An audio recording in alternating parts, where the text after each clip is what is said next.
Springfield's Talk 1041. Hello, good Tuesday. Welcome to the show. My name is Nick Reed. 447-5743 if you want to text in any messages during the show on the Pyramid Roofing Company text line. Feel free to take advantage of that. Well, it looks like the tide has turned. There's turning against Graham Plattner. One too many sexual assault allegations. This one is a straight-up rape allegation, and a number of Democrats, including some of his biggest champions, including Elizabeth Warren, suddenly are calling on him to step down. There's one holdout as of this morning. Stephen King says despite the rape allegations, he is still supporting him. But other than that, a lot of these folks that, have really been out there pushing them, and they're okay with the Nazi thing, they're okay with the communist thing, they're okay with the sexual assault allegations that have come in the past. They were okay with him complaining that black people never tip and using derogatory homophobic terminology and claiming that if a woman doesn't want to get raped, maybe she shouldn't be drinking so much, which, according to these latest allegations, and his alleged victim noted the irony of that because she claims he was the one that was drunk when he was raping her. And for him to take that position, essentially blaming women for being raped if they have had something to drink around someone that they're not familiar with, it just, was a little bit unusual, she said, for him to make those sorts of statements, given that's when, again, he raped her. She was the drunk one. Now, all of these things, none of this stuff has been secret. The latest specific allegations are from a gal who apparently is a liberal, and she's a Democrat, and some are claiming this is why suddenly but these other Democrats are abandoning him because as long as he's sexually assaulting conservatives, Republicans, that's fine.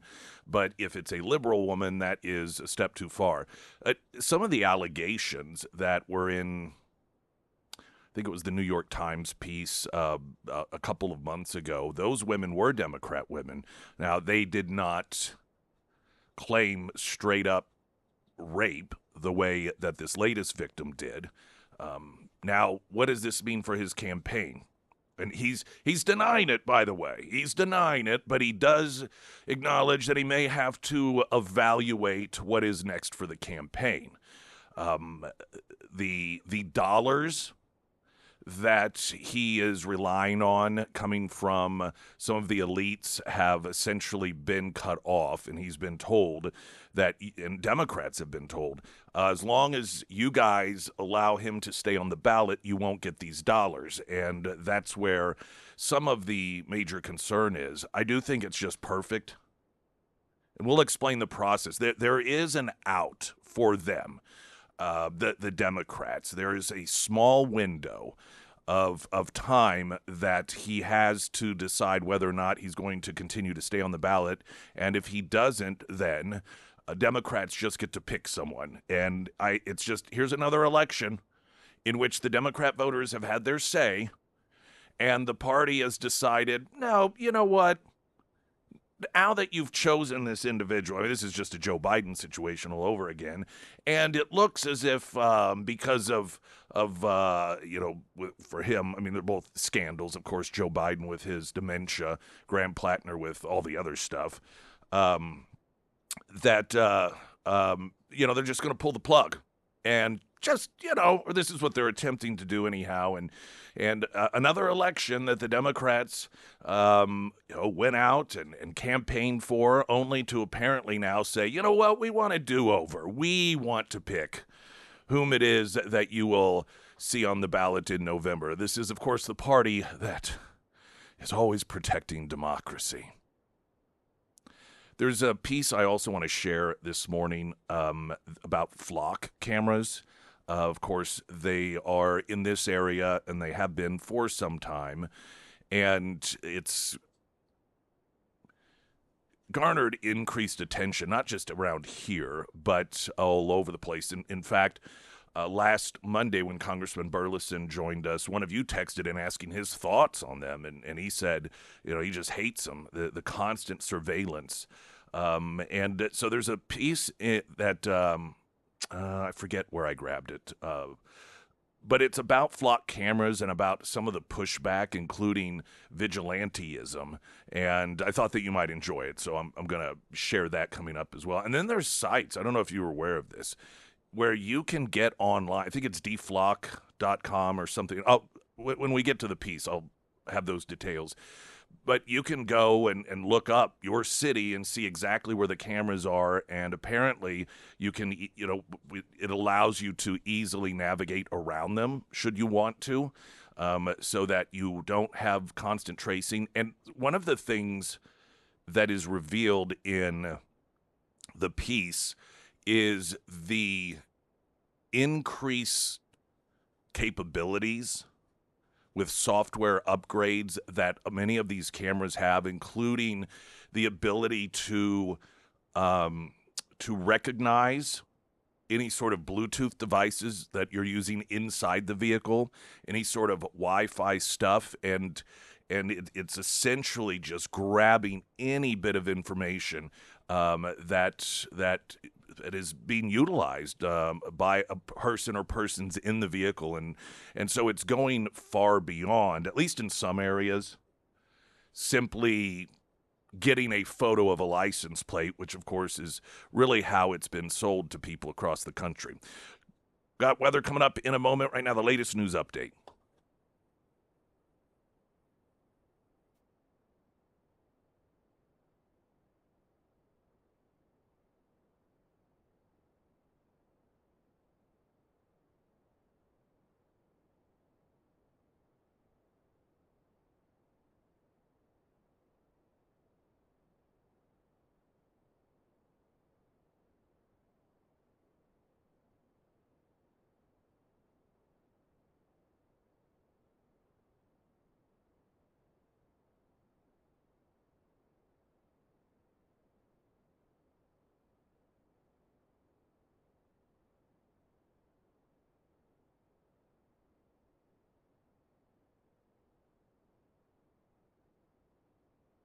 And the first alert forecast from Ozarks First meteorologist Tom Schmidt, sponsored by St. Clair of the Ozarks Home Improvements.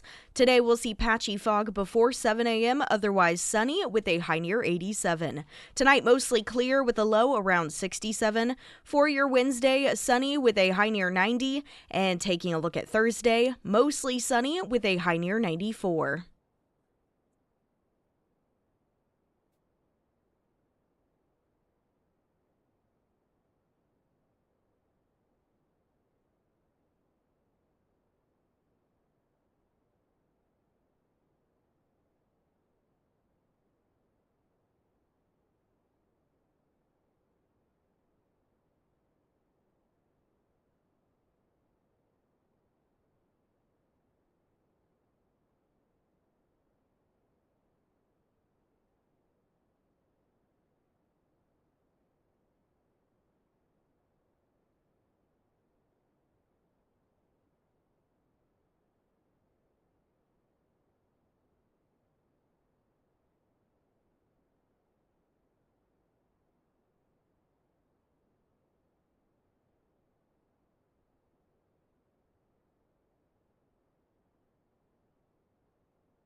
Okay, let's start with a clip. Jake Tapper sat down with the latest alleged victim of Graham Plattner, and this was suspected of coming out. This is what's kind of interesting about all this. I suspect any and all sort of allegations along this line, straight up rape, has been known within the inner circles. I don't find it likely that the Bernie Sanders and Elizabeth Warrens didn't know about this accuser. I just find that very difficult to believe. And largely because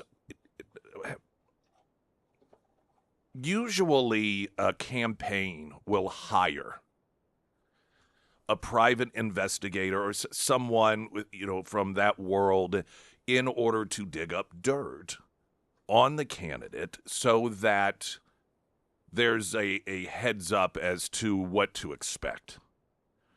And oftentimes it's the campaign itself that will do it. I find it very difficult to believe, given just the out-of-the-gate accusations against Graham Plattner, that no one did that. I find that extremely unlikely, particularly given that that is a seat that they have felt that they could flip going against Susan Collins. And the idea that an individual with a Nazi tattoo that made all sorts of comments online, including about rape, that this was going to be the exception, and they just thought to themselves, no, let's not see what dirt we can find. I just don't believe that. So that tells me that these individuals continued to back him, knowing that at least there was a chance that there was someone out there that has claimed that he raped her. And they decided to back her, and I'm guessing they were gambling on her keeping silent. Now, she's sitting down with Jake Tapper. His audio is a little odd for some reason, and it's their posting from CNN. But he is, talking with her about some of the comments that he's made regarding rape and her thoughts as a victim of his.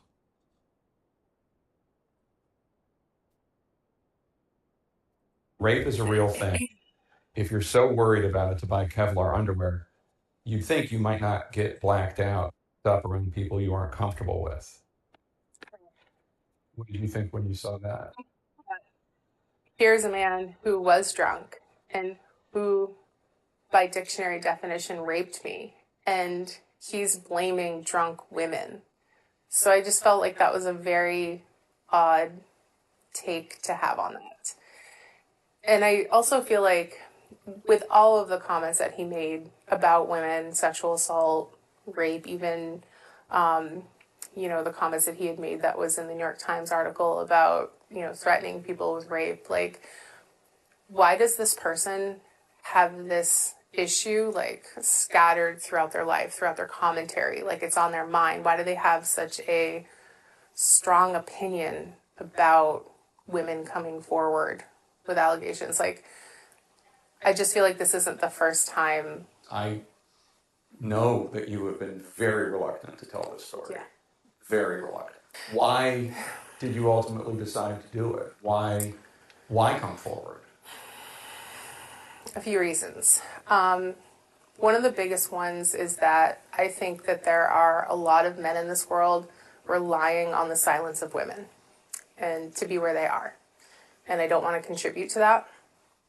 I also want to just get my life back. There are people, maybe certain supporters saying it's I couldn't disagree more. That was actually one of the reasons that I didn't. Now, There's about 20 minutes to the interview, and she goes into great detail, though this happened years ago. And one of the things that struck me about her discussing the rape was her memory of this old-fashioned sewing kit that sat next to the bed, and how in the physical altercation leading up to him raping her, she had pushed him away, trying to get him off of her, and she noted that he bumped into that, and she just remembered seeing all of these little sewing needles and all of the yarn and other tools from this old-fashioned sewing kit scattered on the floor. And I think about how just the details that she recalled of what would, in the context of everything, being relatively benign, but those things in that horrifying moment that stood out to her. And listening to her talk about these things, it just is in such stark contrast to E. Jean Carroll, that couldn't remember the year. You know, the woman who accused Donald Trump of rape, in which he was found not guilty of rape in the civil trial, and how she just pranced around from talk show to talk show, giggling about how she was going to win the money, or how she was going to spend the money that she won as part of the lawsuit, the $5 million, being on with Rachel Maddow, joking and just joyously laughing about taking them all on a shopping spree.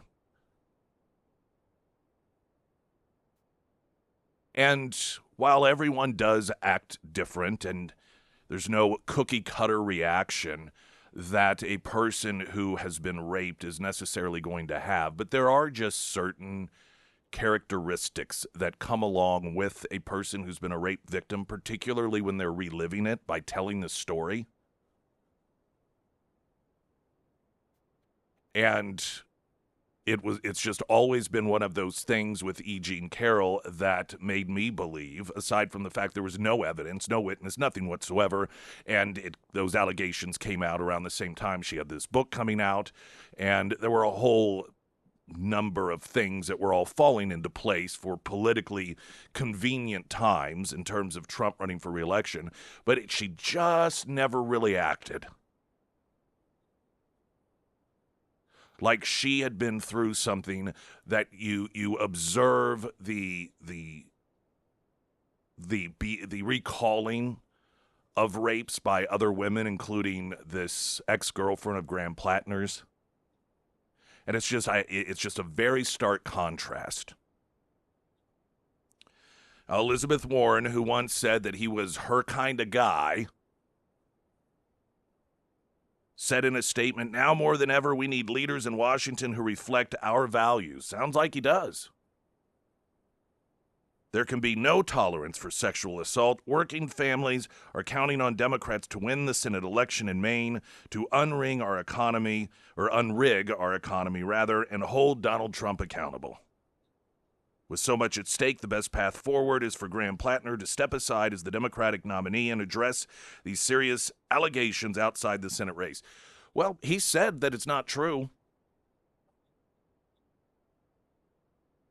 Why is this one different? This is one of the questions that Scott Jennings addresses. We'll play that audio coming up.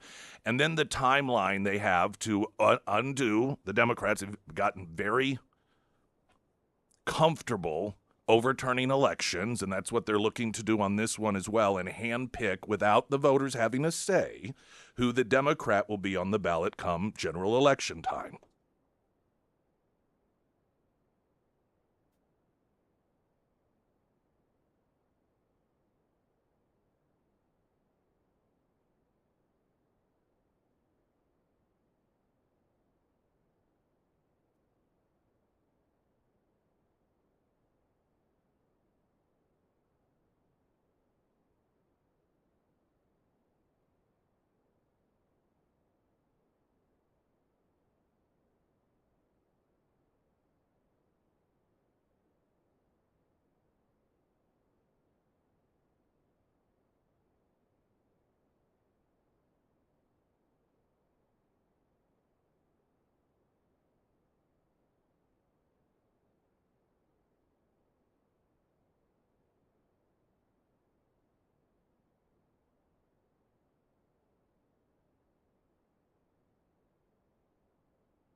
Brookline Door Works. Do you have routine maintenance done on your garage? Most people don't. It's something I didn't do until just a few years ago.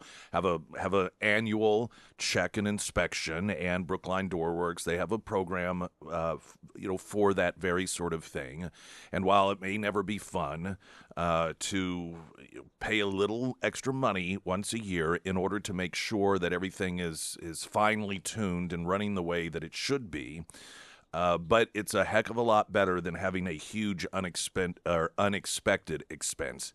And the deal with having the garage door maintained is this isn't just to check and see if something is wrong, but to tighten things up, to have it run the way that it's supposed to, so as to alleviate any sort of unnecessary stress that can shorten the lifespan of some of those components. It's just a smart thing to do. And of course, if you do find yourself with a broken spring, or it's just not working, and maybe it's on a weekend in particular, and you think, boy, here it's 10 o'clock at night, I'm not going to get anyone to come out. 24/7, Brookline Door Works has people on call. So for all of your garage needs, including brand new ones, if it may be that or routine maintenance, brooklinedoorworks.com.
Springfield's Talk 1041, the first alert forecast from Ozarks First meteorologist Tom Schmidt, sponsored by J&S Automotive. Today we'll see patchy fog before 7 a.m., otherwise sunny with a high near 87. Tonight mostly clear with a low around 67. For your Wednesday, sunny with a high near 90. And for Thursday, mostly sunny with a high near 94.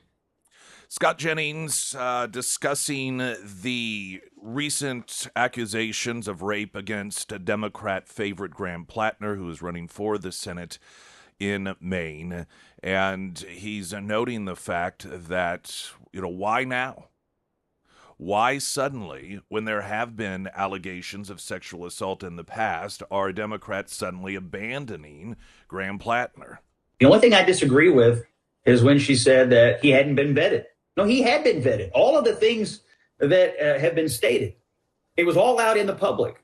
And people like Ro Khanna, Bernie Sanders, Elizabeth Warren, Tim Walz, the Bulwark, Pod Save America, all these people came together to overlook it all, to explain it all, to rationalize it all. He was vetted. People knew all these things. And a whole bunch of Democrats in Maine showed up and voted for him anyway. And a bunch of donors from around the country sent him money anyway. I agree with Alyssa's question.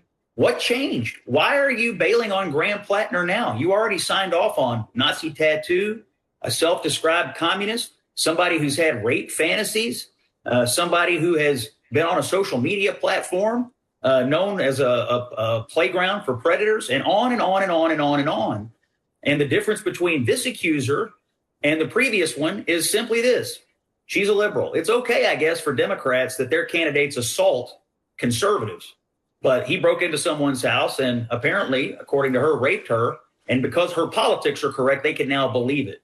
All of this whole thing is disgusting. But to say that they hadn't vetted him or that they didn't know about all this is totally false. They knew it and they signed up for it. And I don't know why they're backing away from this scumbag today when they had already signed off on all that other. It could be electability. The gap has closed for a period of time. The polling showed that he was 7 to 9 points ahead of Susan Collins, though her last run for re-election had her down by that much, or around there, during the same period of the election cycle. So,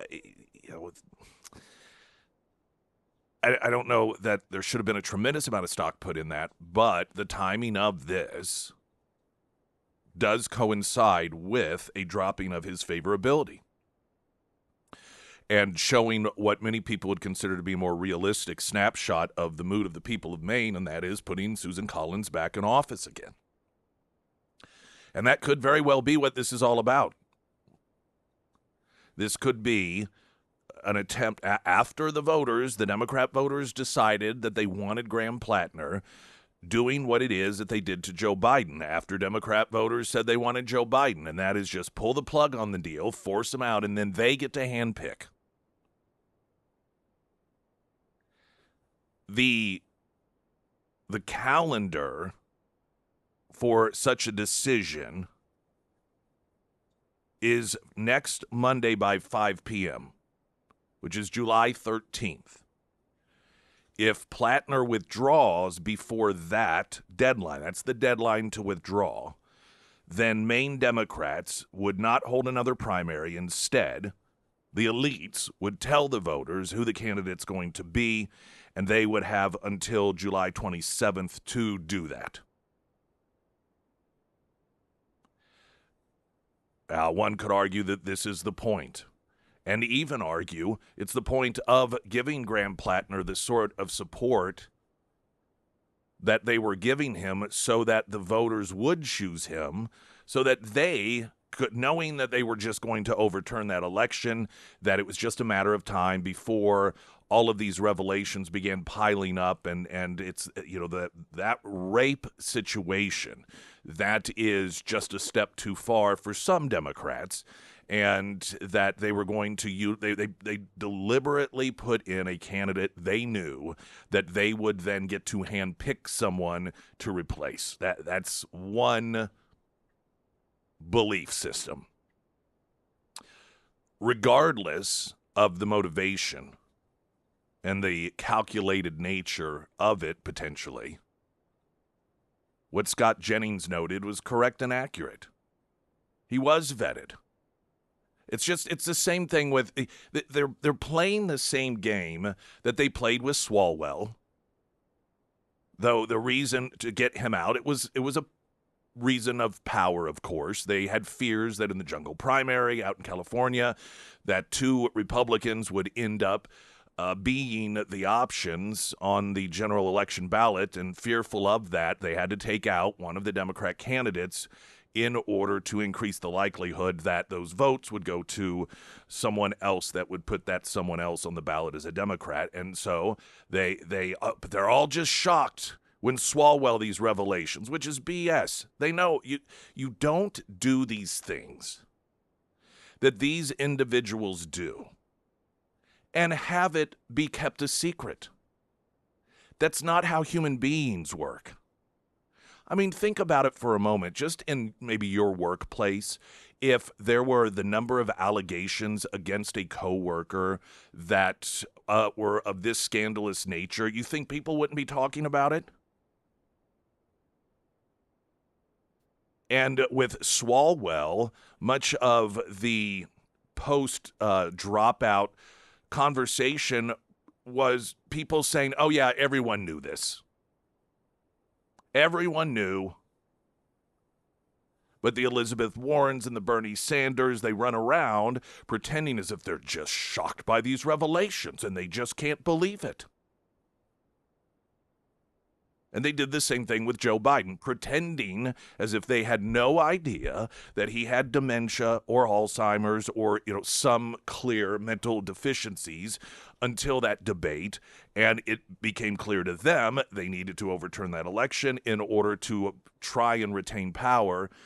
But it's the same theater.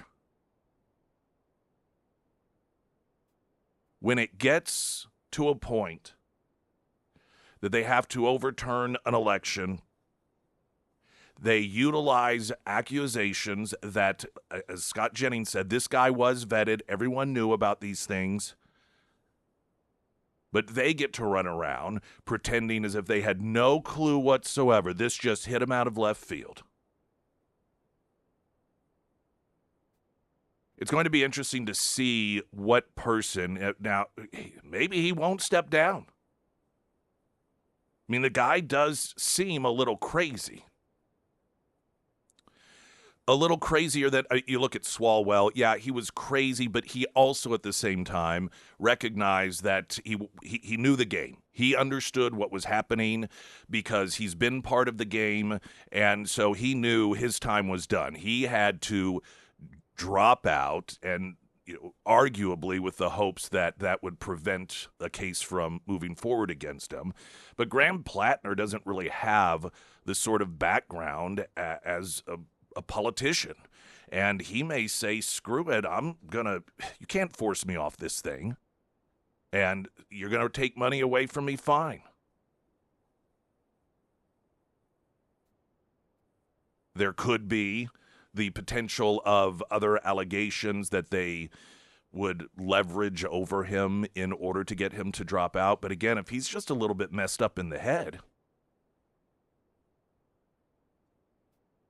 and doesn't really necessarily appreciate the way that the game works, and all of these people that had his back up until now and thinking, oh, now you're going to act like you have a problem with me? It's just one more allegation that's unproven, and just give them a big middle finger and stay in the thing. Got until next Monday at 5 to figure that out. Springfield's Talk 104.1. I'm Nick Reed.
Sarah Myers, everyone. Thank you. Foreman Mechanical Heating and Air. Now, it's not as hot as it was last week, but it's still pretty toasty, enough to where you don't want to be without AC. Now, if your AC is struggling to keep up, maybe you have uneven cooling throughout your home, now is the time to reach out to Russell to schedule your appointment before your AC goes out for good. Now, one thing that I really do appreciate about the Foreman team is that they very much have that repair mindset, so they are going to work with you to the best of their ability. But if you are ready for a new unit, they can help you out with that as well. If it is time to have the Foreman team out to your home or to your business, reach out to Russell today. You can find all of the contact information for Foreman Mechanical under the Sarah's Endorsements tab at ksgf.com.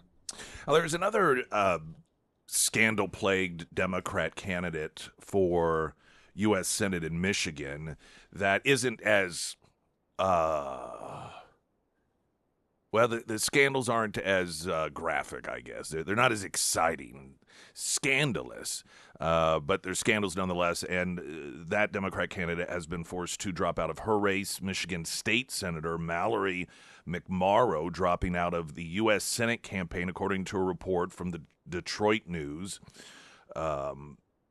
The news, citing 3 anonymous sources, Democrat voters in Michigan must now choose between Socialist Abdul A. Syed and U.S. Democrat Representative Haley Stevens to fill the U.S. Senate seat.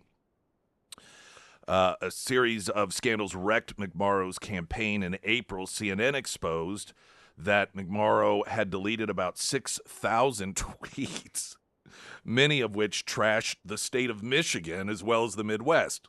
This, of course, is the state she's running in, and asking the voters to support her. And then 6,000 tweets had to be deleted because of, the content, much of which was dogging on the very people she wanted to represent.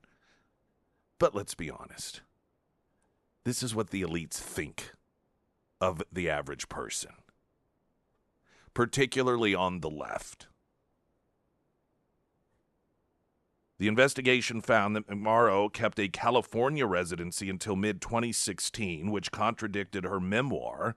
The senator also deleted tweets claiming that cars are dead, complaining about Michigan's weather and how much it made her miss California. The state senator ran her campaign on affordability and opposing President Trump, but she wasn't far left enough for many Michigan voters who say they want Medicare for all. McMorrow is the latest Democrat politician knocked out of a race by a scandal. McMorrow had compared the Trump administration to Nazis, while, of course, Graham Plattner was getting the support of Democrats at the same time. She also came under fire for supporting a water affordability package while racking up a $3,000 utility bill at her $1 million mansion. So apparently, according to a number of sources, that is another Democrat that is going to suspend her campaign due to scandal. There is also word that Mitch McConnell is brain dead. This coming from a number of different sources, one of them being Laura Loomer, claiming that she has been told this by some people in the White House and that he's gone. He is brain dead. There have been a number of outlets that have reached out to his staffers, and there is a central wall of science at this time. Desiree Townsend, who is the journalist that first obtained the recording from emergency responders saying McConnell was unconscious after suffering a cardiac arrest, wrote on X, quote, regarding the brain dead rumors, I have heard the same thing from my sources for days. At this point, I'm at the hospital for when they eventually decide to cut him off of life support and move his body. His Capitol Police detail is still here at 3:39 p.m. Eastern, and that was a posting, I believe, from yesterday. So that tends to sound as if it probably has some, if not all, truth to it, given that there hasn't really been any sort of major pushback.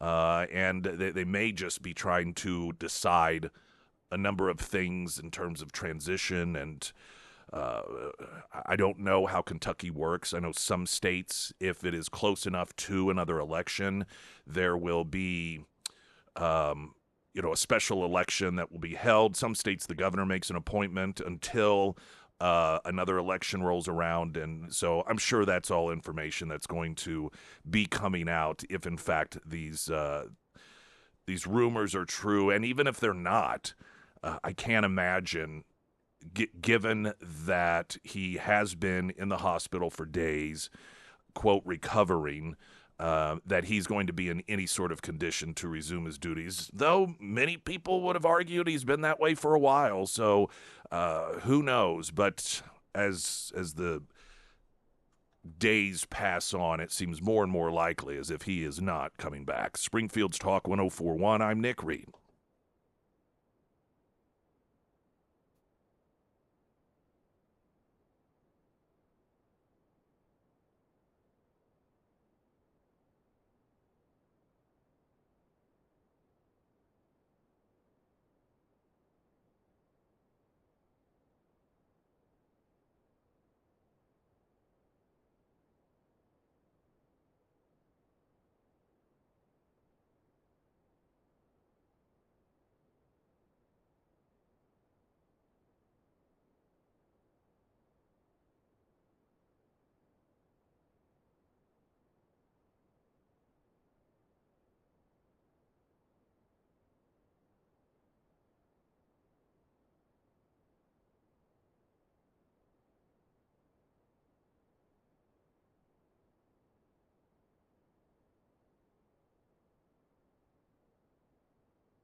I want a great homeloan.com for all of your home loan needs, refinancing, reverse mortgage. The Carrickers and their team are an informational source out of the gate. And then, of course, if the home loan or refinancing or reverse mortgage is a decision that's right for you, they can handle all of that for you as well. But utilize them as a source. I know a lot of larger, massive companies, they only want to deal with you. In fact, you may not even get to a real person until it becomes clear that this is something you're going to do, because they don't want to spend time if they're not going to be making money off you. That's not how the Carrickers work. And if you think you have to have a large chunk down in order to get a home loan, or you think, I don't know if I can qualify because of my credit, reach out to them. Talk with them about your situation, and you may find that it is easier than you thought that it was going to be. I want a great homeloan.com, because you do. Text message regarding Graham Plattner, a couple of points. Our side even talks about these things differently. You've said several times, alleged victim. If you were a lefty and this was Trump, you would already be screaming for impeachment and jail. On Plattner himself, they will strictly look at polls to run him or to try and force him out. Castro, Hussein, Stalin. Name all those power-hungry people in history. They don't care how they obtain and keep power as long as they keep it. The left is the ultimate ends justify the means. Well, I just think that it's perfect, again, that this is going to be another election that they went out and vouched for a candidate, telling the voters this is the guy that you need to be supporting, and then they're going to just undo the election just like they did with Joe Biden. And the appalling nature of these people, these are the ones who are claiming if Donald Trump gets elected president, it's going to be the last election we ever have. They actually convinced some people of that. Never stopping, by the way, to think, how would that even happen? Aside from the hysterical nature of people on the left, so many of the accusations that they make, you even if Trump wanted to pull it off, I mean, you think about the lunacy of that. The belief that Donald Trump is just going to cancel all elections. How does that happen? Well, he just says they're canceled, and then all of the different jurisdictions throughout the country, all the different states, including those who are run by Democrats, were going to comply and go, oh, okay. This is the party that constantly rails against Donald Trump as being some sort of dictator and not having any sort of interest in the will of the people. And here we're going to go once again with an election that the Democrats just zoinks, pull the rug out from under the results because they just didn't like the results. Nancy Pelosi's husband could face criminal charges after allegedly plowing his convertible into a parked car in California wine country and driving off. Napa County Sheriff's Office deputies reached the 6700 block of Yount Street in Yountville shortly after 2:30 p.m. July 3rd, answering a 911 call about a hit and run, the New York Post reported, citing a press release. A witness watched a brown convertible head north, strike an empty and legally parked car, tear into its rear, and shove one of the tires up over the curb. So this wasn't a tap. This was a pretty severe hit and run. Now, not catastrophic, but if you shove or run into a vehicle and sounds like shoving it hard enough that you get a tire over the curb, that's not a tap. Then, after doing that, he paused briefly and then fled, according to the outlet. Deputies caught up with the battered convertible a short distance away, where a California Highway Patrol had already pulled in behind him, according to NBC Bay Area. The car sat partly in the roadway with heavy damage to its front, its right side, and deputies identified the driver as 86-year-old Pelosi, through his license. The outlet reported he told them he knew he had hit something but couldn't say what it was. That's trying to walk that fine line, because you know you can't get away with claiming you had no idea you hit something, given there's massive damage to your vehicle, but you also don't want to get tagged for leaving the scene of a crime for a hit and run, and so you're like, well, I just don't really know what I hit. I have no idea. Now, investigators cleared alcohol as a factor after a roadside breath test read 00. Whether that's, the Pelosi's have a little bit of pull, so, and it could be accurate. He is 86 years old. Deputies never took Pelosi into custody, a step the sheriff's office called routine for this class of misdemeanor under state law. The department wants the Napa County District Attorney to weigh a misdemeanor count of hit and run causing property damage, and it referred Pelosi for a driving reevaluation through the State Motor Vehicle Agency, a move it described as common for older drivers. A Pelosi spokesperson said in a statement to the California Post, Mr. Paul Pelosi has personally apologized to the owner of the vehicle and assured them that he would take responsibility for the damage to their vehicle. Speaker Pelosi will not be commenting further on this private matter. This isn't, by the way, the first time Mr. Pelosi has gotten himself into this sort of trouble. Back in 2022, he pled guilty to a misdemeanor DUI after crashing his Porsche, and a court handed him 5 days in jail and 3 years of probation, the Associated Press reported. He wound up serving a single day in a courthouse work program. According to the outlet, months later is when the intruder searching for Nancy broke into their San Francisco home and beat him in the head with a hammer. So the guy's had quite a run. Before the show is over, though I don't know exactly what time, I do want to share a piece with you regarding flock cameras that I think is really going to resonate with a lot of you. So we have that on the docket. News in 60 seconds.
Springfield's Talk 1041. Hello, welcome to hour number 2 on a Tuesday. My name is Nick Reed.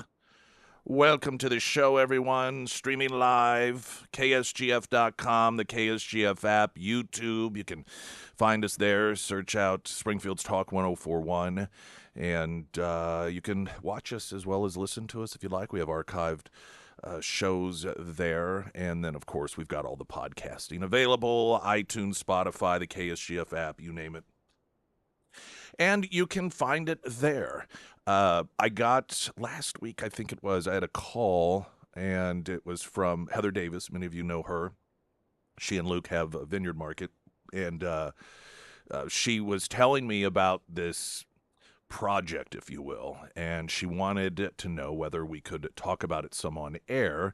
And I was like, sure, absolutely. And so I think just the very limited information I have, it's very intriguing. And so I think you'll find it interesting. We'll be talking in just a couple of moments about that. Right now, the latest news update.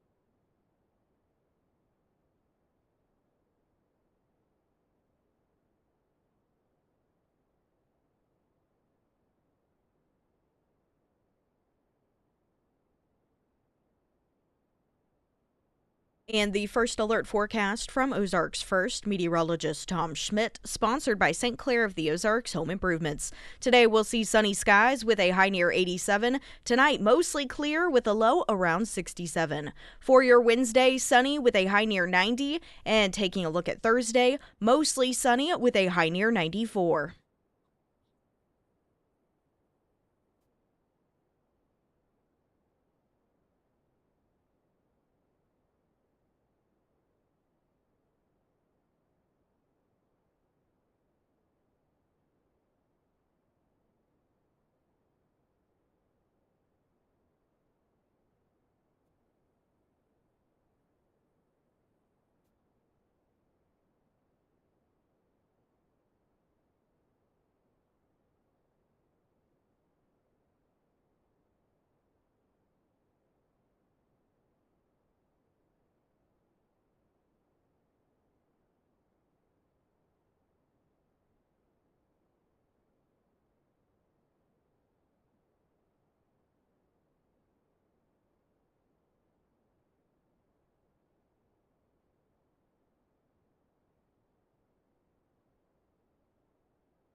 had a call the other day. Heather Davis was telling me about this endeavor that she's involved in some capacity, and it sounded very intriguing. And I was like, "Hey, do you think the listeners would be interested in this?" I'm like, "Yeah." And she said, "Well, I can't. I'm not going to be able to come, but the person who is really spearheading all of this can." I said, "No, that's fine." And then she sends me a text saying, "Well, his name's Nathaniel Thompson." I'm like, "Well, I know him. I've known him for a very long time." And so I want to welcome you in studio. Thanks for coming in, and especially early, but you're an early riser. We were just talking about this. It's good. All right. So tell us about this thing that you're doing. Yeah. So the purpose behind this is unifying America. And so how do we unify America? Well, the idea came about in 2022. We were in the Architect coffee shop over on Republic Road, and me and a friend of mine, Joe, were talking about just ideas as young men, putting things together. This is 4 years ago. We're just over the age of 40, and it's not like we were trying to get ideas for great things. We just had ideas, and so life happened. We went through a lot of ideas and pushing these things together, and to creating a board, and to today focused on raising the tallest flagpole in the world. Now, currently, the tallest flagpole is in Egypt. Is that correct? In the world? That's right, Cairo, Egypt. And it's how tall? 662 feet tall. So what is that compared to? I'm trying to think of landmarks, like Hammond's Tower. What's because I'm trying to get a visual in my mind of how tall this is going to be. Well, I like to go to the arch. Oh, The okay, arch, yeah, no, there we go. That's yeah, 630 feet. So okay, so wow, so this is going to be how tall then? We're looking at 700 plus. Where's this going to be? That is a question everybody's curious to know, and we are waiting for completion of everything, going in through documents to courthouse before I want to say, but it's in Southwest Missouri here. Okay. And it does the FAA have to be involved in this? Yes. They are part of this whole plan. So this you've been working on this for some time. This isn't just some harebrained idea that you have no concept of what you're getting into. You know you've been doing this for some time now. In the planning. Yeah, we actually got contract quotes back in 2022 of what this would look like, and then as time has gone on, we've increased the size, increased the purpose, and understood the mission, validated the vision for what we're doing this for, and I can share that later on. My focus is to get every angle clear, ready to go, and then the unveiling. We have you can go to the website, oldgloryrising.org. Oldgloryrising.org. And that is going to have a lot of the information there, how we're going to put it up. We need participation from everyone. And that's really what I want to get to, Nick. Okay. Nick, the way we can build this, and this was an idea I had back in 2022 as I was, how can we get people to come together if on the 250th year, we would have someone donate $250 and they get their name on a brick, then that $250 times 100,000 brick would bring in $25 million for this. So is that what the project's going to cost? It'll cost more than that because we're wanting to put an event center around it and a Oh, museum. okay. Yeah, it's all about the flag for understanding just what it's all about, and then honoring the veterans, honoring those who have contributed a lot in the service of our forces. We're talking with Nathaniel Toms. Is it a foundation, an organization? It's a foundation, nonprofit. We're moving toward. We are in the process of. Does it have a name? Yes, God Bless the USA Foundation, and the business name is Old Glory Rising. where I guess you have to have a flag special made, right? Because I mean, it's got to be somewhat proportion to. Yeah, Uh, it's got to be a massive flag. yeah. We're um, our goal is a flag 200 feet across, and then proportion wise down what that needs to be. So um, I want to make sure that this flag is not out of proportion and is designed strategically. The flag itself, they're enormous in cost as well to repair. So it's there's a whole plan behind how do we take care of this flag. Winds come, who takes it down, Right. how does it come. It's what I want to assure your listeners is the purpose behind this. Yeah.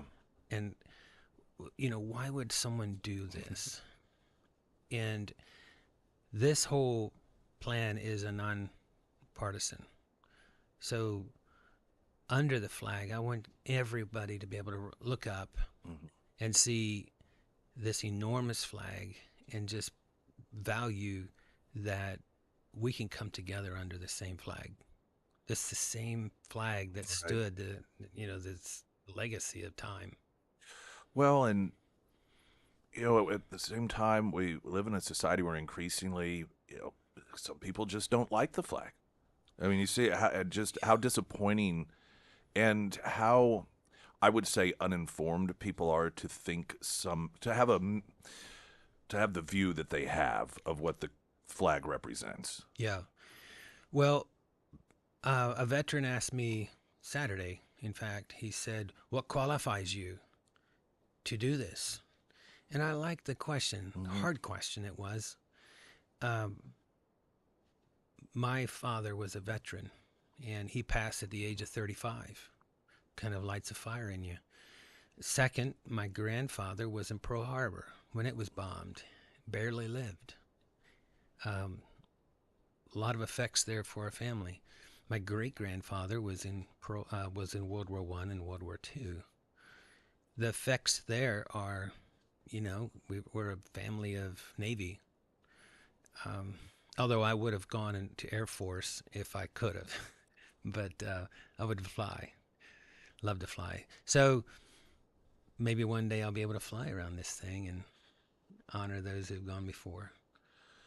I lived and worked for a few years in Sheboygan, Wisconsin, and they have, I think it's still the tallest flag in the country currently. That's right. Acuity is the company. I don't even remember what they did. Maybe insurance or Insurance, something. Okay. Yeah. And I remember not long after it got put up, and you'll probably know this. I think it's a physics thing where like the patterns of the wind or something line up with the pole in a way that it was the flag. It looked like a big rubber stick blowing back, and then there's a highway right there. Yeah.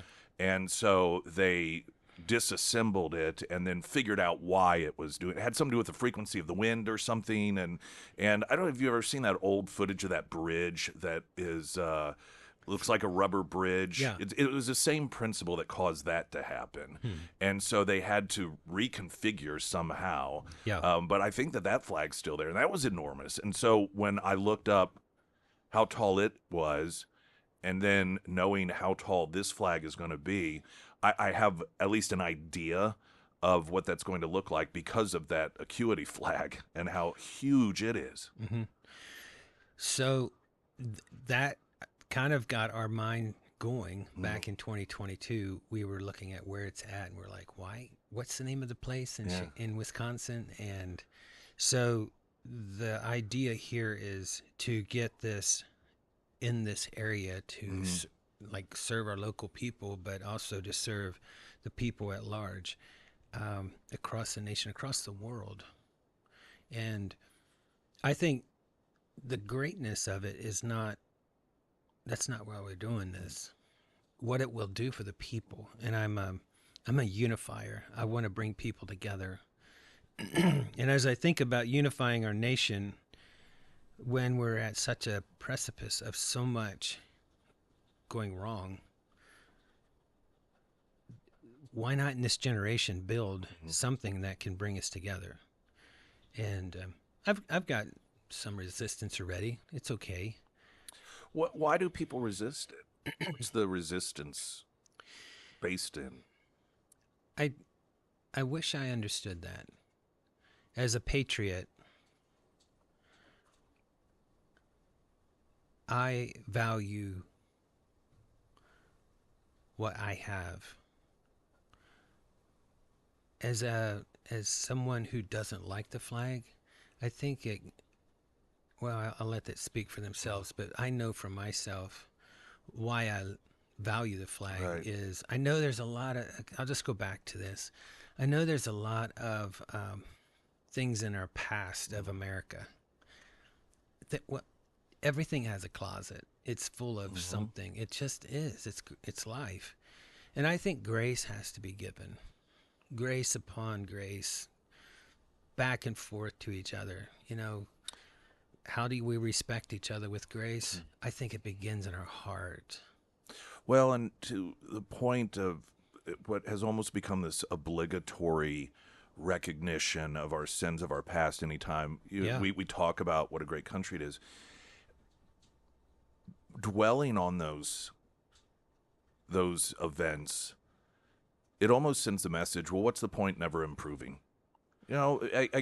We should, I guess I view things differently than a lot of people. To me, the most impressive people are those who have overcome a lot from their own mistakes. People that had backgrounds of prison or drugs or abuse and came out of that. Because, or when I see, this may be a crazy example, but I see a person that is what would be considered morbidly obese out trying to run. And I just have such a tremendous amount of respect for a person whose journey is either going to be or has already been a huge mountain to climb. And so that's how I view us as a country. And it's like those horrible things. Yeah, but that's part of us, is that we overcame them. Yeah. And so that should, it's just, I don't know, people that want to dwell on the negative constantly. And how about where we've come since then? We've come a long way. Yeah. The things that we've understood as a nation in the past and understand is going on right now, that's why we're America. There's differences. And under those differences, we can have the same flag and say, you're free here. Right. And I've talked to different ones who've gotten their citizenship here and come in from other country. I talked to one who grew up in a communist country, and they had a farm, and if their farm got too large, the government came in and took, because they just can't be that big, Right. Or they all had to kind of have the same haircut, or they all kind of had the same. And this is all socialism. There was no gays and lesbians. It Right. was, and you start seeing all these things. What are we going toward? I know. And I'm not saying this to divide us. I'm saying this to say, here in America, with your differences, we can stand under one flag. And that flag, we're here 250 years. Empires rise, empires fall. I don't want to be a part of one that falls. I want to be a part of one that is united. Right. In the irony that so often the spokespersons here in the United States for that ideology, socialism, would not be able to be spokespersons in a socialist country. Right. And the fact that that's lost on so many of these people, it's crazy. Yeah. Yeah. I want to drum the drum of unity. I'm not here to draw judgment on people. I'm here to see each other as we're important, each one. And I don't think there should be the elite center where certain ones rise and everybody else are peasants to everybody else that rises. And this thing is, ask me more questions about this. I can tend to rattle on about America because I love America. Which, of course, is the driving force, as we're talking with Nathaniel Toms. And this effort underway to erect somewhere in this part of the state, Yeah. did you say Southwest Missouri? Okay, Southwest Southwest Missouri, Yeah. the tallest flag in the world, which currently resides in Egypt, and so looking to outdo that by how many feet?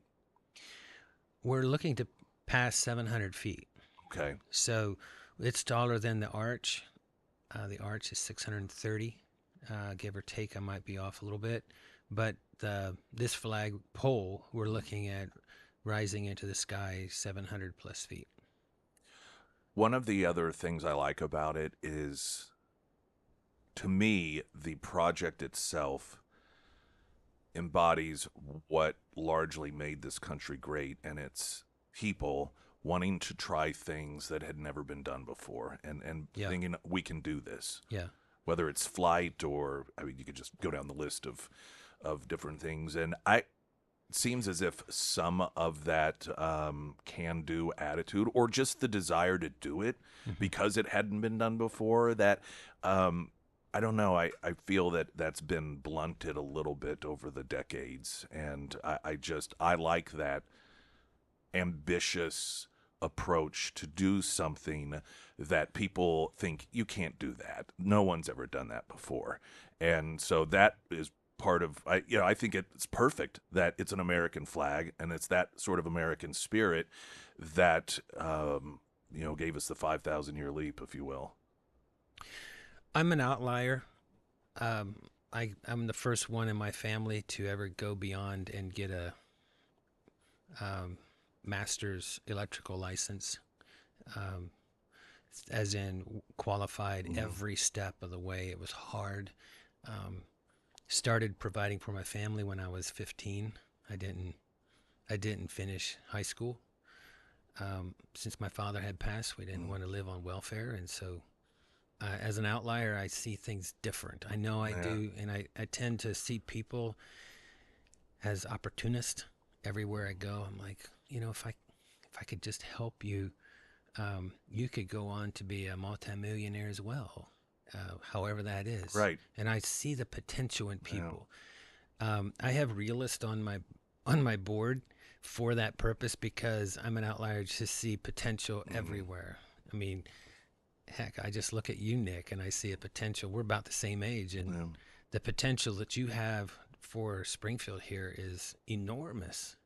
And I'm just grateful that you're able to let me talk on this and tell your audience what you're talking about, what we're talking about. Yeah, well, we're going to take a break, get some traffic in there, continue on. Nathaniel Toms, and if people have any questions about the project or the flag itself, the flag pole, whatever it may be, you can text those into the Pyramid Roofing Company text line 447 KSGF. I'm Nick Reed.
Fields Talk 1041, the first alert forecast from Ozarks First meteorologist Tom Schmidt, sponsored by J&S Automotive. Today we'll see sunny skies with a high near 87. Tonight mostly clear with a low around 67. For your Wednesday, sunny with a high near 90. And for Thursday, mostly sunny with a high near 94. Nathaniel Tom's in studio with us talking about building the world's tallest flag, which will be here in southwest Missouri, 700 feet. The current record holder is in Egypt. And this is going to be a 700-foot monument of honor. And part of it, of course, finances. We were talking earlier about bricks, so people can purchase a brick. Explain that, if you would. Yeah, so the value behind a brick is that you can be a part of this. Names are important. My family name, your family name. And so the idea began in how can we fund this? And to fund it is to get the participation of everyone and belong. Belonging is what we're all looking for in life. And, I look at the arch in St. Louis, and I was fascinated with the video. You go down in the base of it and you watch this video, how it's created, and you go up in this little barrel and you get to the top and you feel the sway. And I don't know, I just don't like looking out those windows. Yeah. I don't like heights. So why did you go up in it then? I know, right? It's an influence, right? Somebody else. So feeling all of that and the rush of it, I wish I could have been a part of that building process. I mean, that would have been pretty amazing. And so I think about this and I think of there's a lot of patriots, people who love America and who would love to put their name at the base of this flagpole.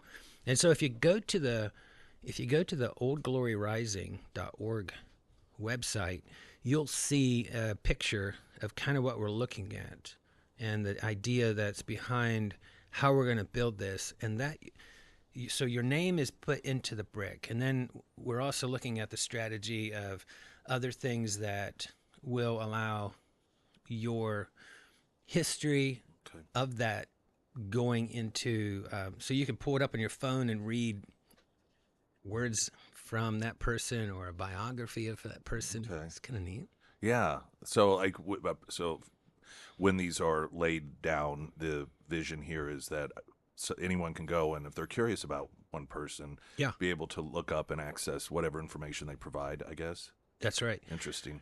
Yeah, that's cool. The other thing about this brick is 6:30 Friday evening at Ozark Mountain Sports Complex in Ozark. We're having our major kickoff, and I'm going to tell you, you want to be there. There's no tickets are not required, but we're going to give away our first brick. That's cool. And it's going to a very worthy gentleman. Now, I think in most people's minds, they can conceptualize a flagpole, and I got to thinking about, 'cause you're talking about the arch and going up in the arch. What's the base size of the? I mean, are you going to be able to go up in, like, not the public, but or have you gotten that far? I've got a great architect on the board, and he is pushing for things beyond what I'm pushing for. And I'm gonna he's a local. He has a fantastic firm here in Springfield. You will see his business name on the, I think it's on the pictures and stuff that are being presented. But he's like, we got to take a human up in that and have something. And so he's looking further into our first design. So but the base, let's go back there. It's going to be somewhere between 19 and 20 feet across. Okay. So it's an enormous pipe. Right. Going up. But also our engineer studying the land, we got to do land study and all of that. And the soil, the rock, the depth, how porous it is, all that has to be done to determine that the anchoring of this foundation isn't movable. Right. And so the engineer has a whole plan, the builder has a whole plan, and then, this thing actually going up that taw has a potential for a whip, as in it, as the wind pulls Right. it to start Sure. whipping back and forth, and there's an engineered design in preventing a whip. And Well, I think that's part of what happened with the Mhm. acuity flag in Sheboygan years ago. I mean, it's probably 20 years ago or so. wow, It may have been that. I'll pull up a video. I know that I've got one somewhere, or I could probably find one on YouTube and send it to you, because it was a pretty crazy thing to see. It just looked like a rubber rubber flagpole. yeah, And yeah, they had, like I said, redo some things with it. I'm not exactly sure what those things were, in order to prevent that from happening, because there aren't guide wires. no, Yeah, no which guide is wires. crazy to think about, as tall as it is. One of our board members, well, I'm uh, Heather to be exact. She said, "I just can imagine this flag coming up, getting set up to go fly that day, and as it's going up, someone holds on to it too long, and they get whipped out across the." That sounds like something she would think of. Yeah, she's worried about it, and I said, "No, there has to be a design Mm-hmm. in bringing this mechanically up and down so that there is no air for human failure Yeah. or human someone to get hurt." What's the time frame? I would like this being to be finished in the pole first phase to be finished in 2 years. Okay. Now, I'm a builder, Mhm. and so I've been cautioned not to take this too fast. But we've got a lot of things to do in the meantime, and I'm the only thing that I'm concerned about is building this thing. The way we build it, I'm not worried about the money. The money is not the problem, Nick. This is tall. Yeah. And so we don't have a crane 700 feet in the air. And so what has to happen is it is a self-contained building Okay. that is built, and then there is a crane built like on a skyscraper Got it. alongside of it as it goes up. Okay. And that's how we build all the way. It's going to be, if you think tall is tall, it's taller than tall. I mean, but how do we do this, and how do we do it safely? I actually had one of my employees said he volunteered to put the top light up, and I'm like, "Are you kidding me?" He goes, "If it's safe, I'll be glad to do this." And I'm like, "No, I'm not. I'm not caught near the top unless it's in a helicopter." Yeah, I don't even know that. That is high up there. Yeah. Well, and I don't think people realize how high that is until if you're in an airplane. Mm-hmm. A lot of times, because I noticed that with towers, even radio towers, and you just don't conceptualize that is a height at which planes fly. Yeah. Which it is why, of course, they have to have the lights on them so as Yeah. to not be hit by a plane. And I think that this is going to be taller than people in their minds are able to see. Yeah.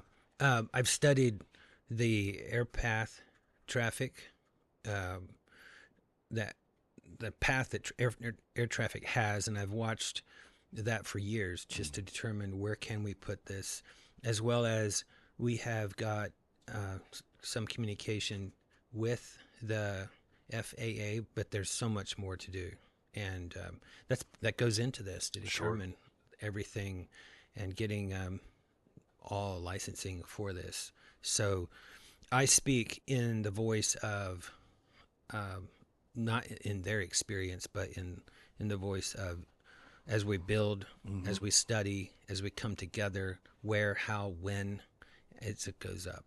So it's not a study. I mean, this thing is going up, Right. and it's everyone coming together as a community. Anything else that you want people to think of or to be aware of? We've talked about it already, but I will talk. My mission here is to unite and inspire generations of Americans by elevating the American flag as a timeless symbol of freedom, sacrifice, opportunity, and national pride. And then, as far as our vision, to create a national landmark where the American flag inspires unity, honors sacrifice, and strengthens the enduring spirit of the United States of America. And the site, of course, will have this up at ksgf.com, but if you want to go directly, oldgloryrising.org, and you can learn more about it there. And also, you could purchase the bricks through that site. Is that right? Yeah, you can pledge. We're in the process of the nonprofit to be completed, so we're in the process of that. So right now, if you just pledge, you put your name to it, and that will put you on the list. Okay. And the brick will have your name on it with so much more. It's exciting once we unveil so much more, then we can understand how this goes. And some of that unveiling, you said this Friday, 6:30? That's right. 6:30 is Ozark Mountain Sports Complex. It's just south of Lambert's on CC. And it's open to the public. Yes. All right. There'll be thousands there. Excellent. Nathaniel, it's great to have you in the studio. I It's appreciate you. And this is really, really a cool and exciting thing. Can't wait to see it completed. Well, let's go back. Nick, you've been a terrific man to always meet along the way. And your wife over there at the aviary, and knowing you both, you've got such a great mission in life. Well, that's very kind of you. And it's funny because we both knew you and have for a long time, but separately. Yeah. And so I don't think we knew that you were the same person, if that makes sense. Yeah. You know?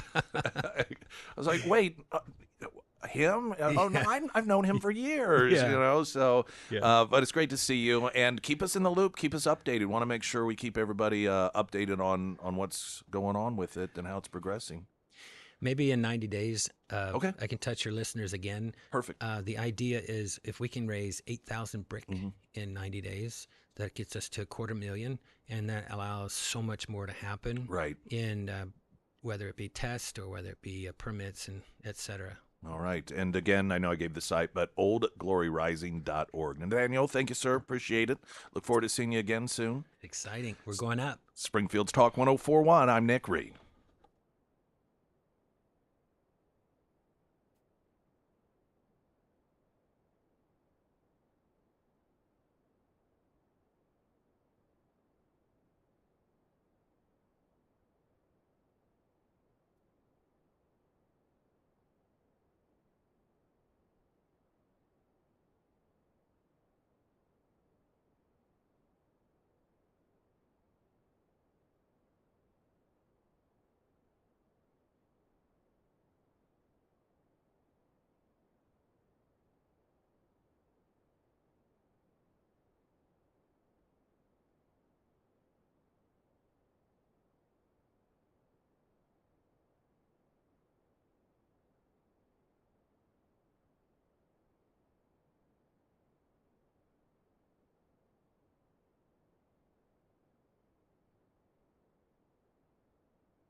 Springfield's Talk 1041, streaming live, ksgf.com. I'm going to hold off till next hour just because of timing purposes. I wanted to share with you a piece on flock cameras in the Daily Caller by Mary Rook, who's a commentator and analysis writer. And she has a piece titled Surveillance State Has Arrived and Masked Heroes Are Already Fighting Back. And it's regarding the flock cameras. But in addition to sort of the pushback on these cameras, a lot of the advancements that apparently they have made in terms of collecting information initially it seemed as if these were presented, of course we've got them here in the area, but presented as just capturing license plate information, and that was pretty much it. And according to this piece that was written up, they've advanced so far beyond that. Now, I don't know about the ones locally, but some of them have advanced, it sounds like with just software updates that have been made available to where they can gather information based off your Bluetooth being on your phone inside your vehicle. That essentially anything that is going on inside the vehicle involving your electronics or your own cell phone, your iPads, whatever it may be, that is now something that they can capture in just these mass information grabs. And I think that is a revelation to a lot of people. And for a lot, it's a big I told you so. This is the thing about government implementing tools and then promising their limited use. You can't promise for tomorrow. You can't make promises that you won't be around in order to keep 1 year, 5 years, 10 years down the road. Anytime government says, don't worry, it'll only be used for this, there's at some point someone is going to argue, oh, but it would be beneficial to use it in this enhanced way as well. And that's just a pattern that repeats itself over and over again. The socialist mayor, talking about socialism earlier with Nathaniel Toms, and so many of these people in our country, particularly younger people, many of which have never actually had any real jobs, including the mayor of Seattle. It was just some chick living in her parents' basement, and she gets elected to be mayor of Seattle. And then what occurs is what occurs in anywhere these people get put in charge. And it's just massive failure after massive failure. And it's because the policies don't jive with human behavior, which is why these forms of government always end up suppressing human beings, because they have to force compliance. And for results that are less than stellar, to put it mildly, it would be one thing if you argued there was an upside to suppressing your rights, to government dictating how it is that you're going to live your life. If you could show results somewhere saying, look at how much better things are over there because of the suppression of human rights and freedom. But the results are the opposite.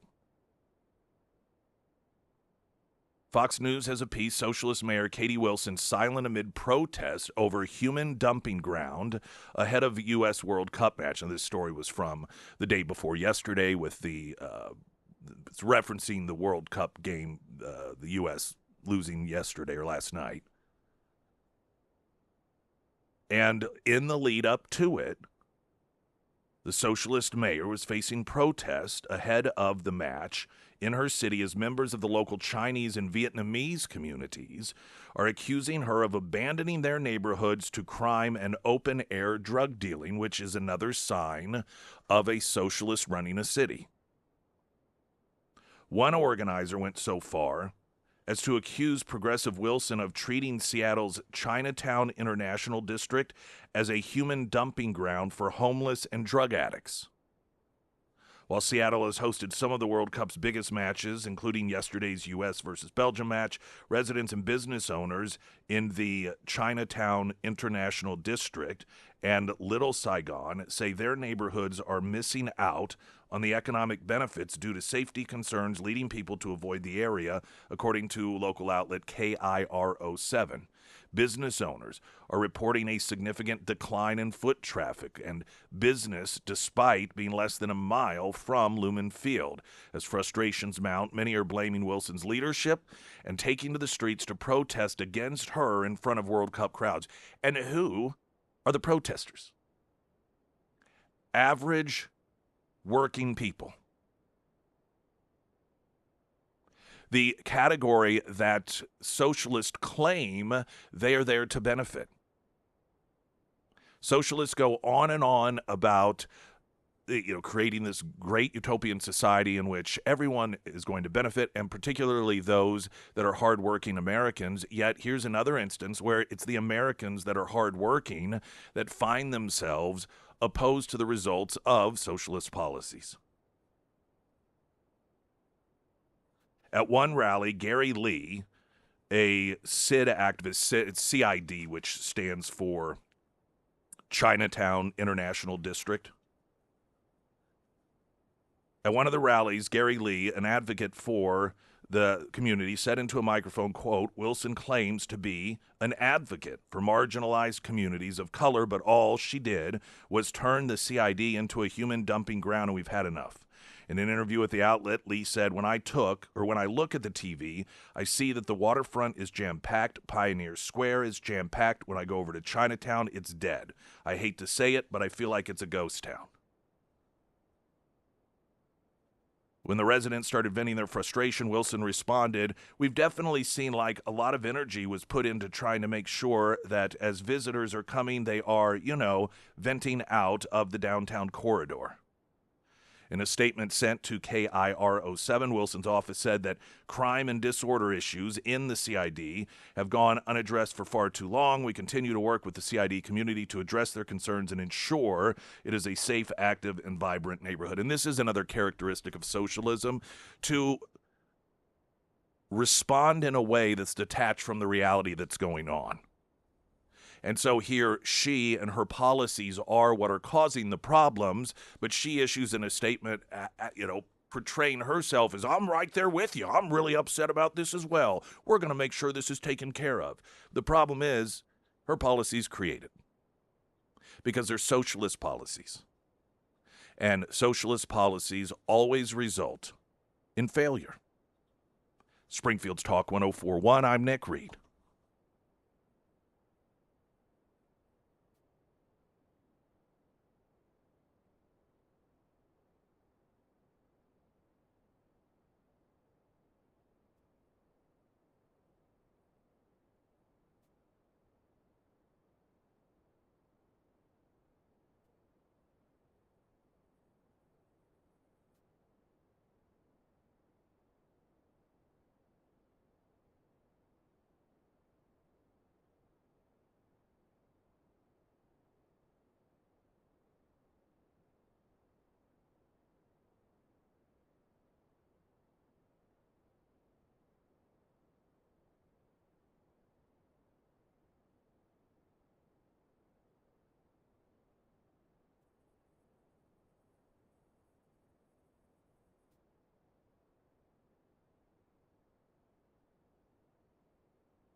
Ozarks elder law, there's a lot you probably think you know, but you don't really know. For example, being married does not, by default in Missouri, give you medical power of attorney over your spouse. A lot of people think that that is the case. That there's a life decision that has to be made. Your husband or wife is incapacitated. It's a end of life decision, if you will, and you think, no, I want to wait just a bit longer. I want to pray over this, and you don't have the right to do that unless you have legally done or had the paperwork done for you to override the hospital. That's where Ozarks elder law come in. Now, that's just one example of the many things that they do, but I like to use that as an example because I know I always just assumed that the spouse got to make those decisions. It isn't that way in Missouri. You've got to have it in writing. You have to have the legal experts at Ozarks Elder Law take care of that and more for you. OzarksElderLaw.com.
Springfield's Talk 1041. Welcome to the show. My name is Nick Reed. There are reports this morning, according to the Washington Reporter, well-placed sources are indicating that Graham Plattner is going to drop out of the race. We talked about this in the 6 o'clock hour, and suddenly, around the same time, it looks as if he perhaps wasn't going to be beating Susan Collins after all. Democrats are abandoning him. And the mirrored nature of this compared to Biden is a pretty humorous thing to observe.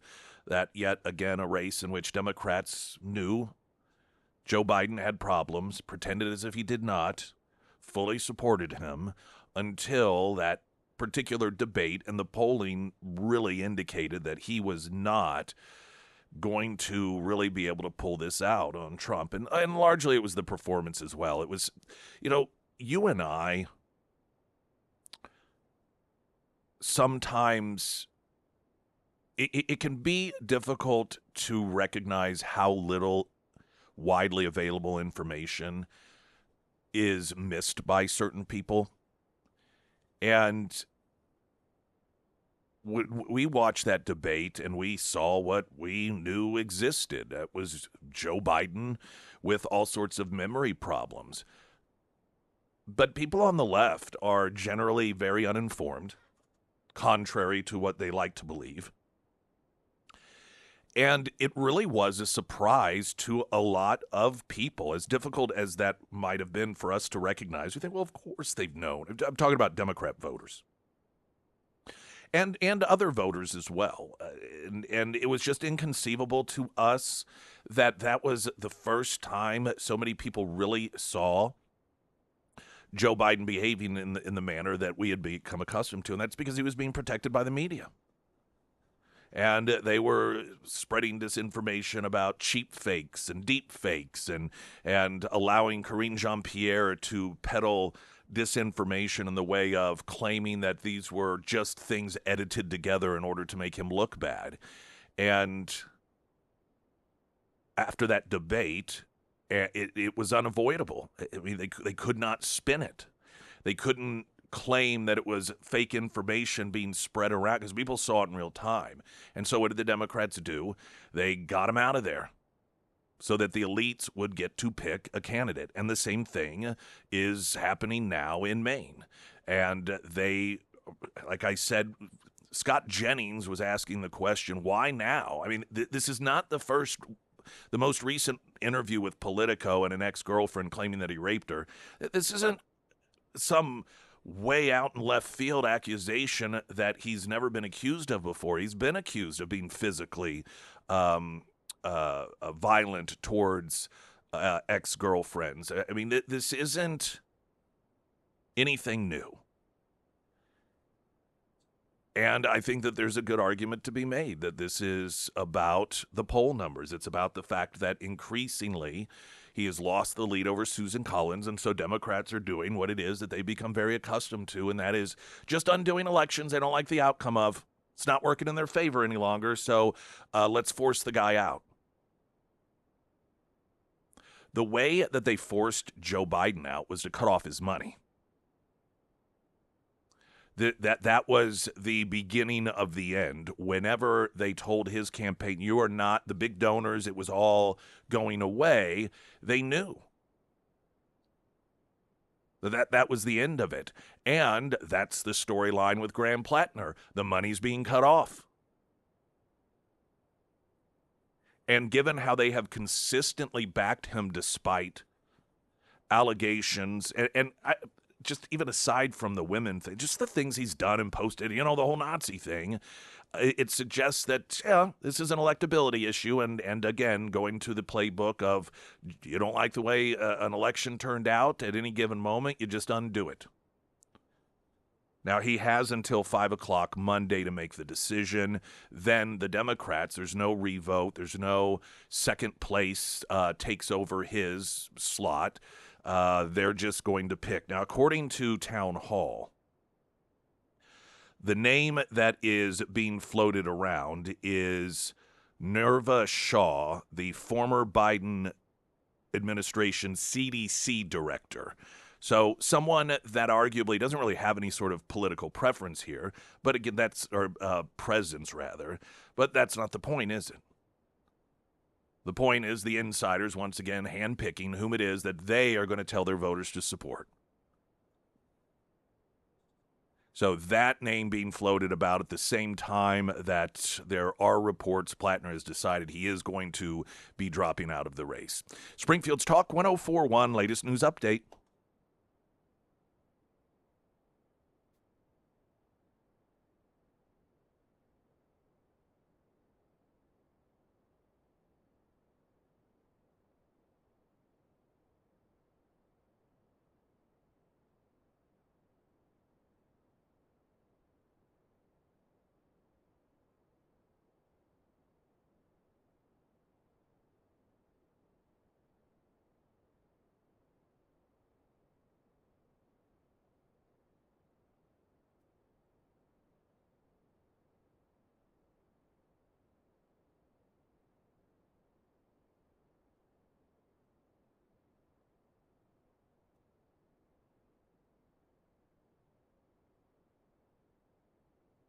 The first alert forecast from Ozarks First meteorologist Tom Schmidt, sponsored by St. Clair of the Ozarks Home Improvements.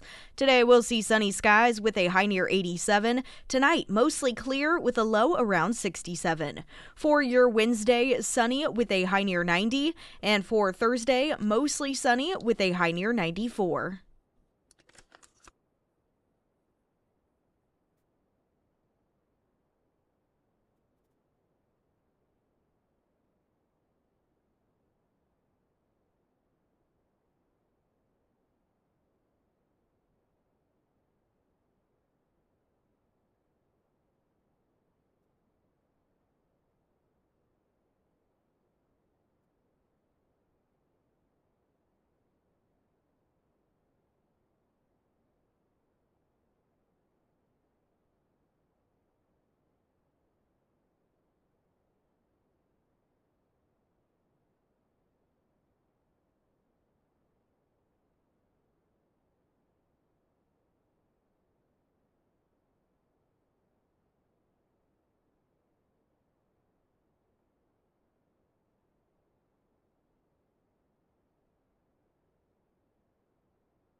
Sarah Myers, everyone. Thank I forgot you. what I was doing. That's okay.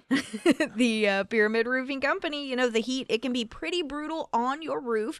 Now, if you have an older roof or a roof that was improperly installed, the hotter weather, that can actually cause shifting on your roof.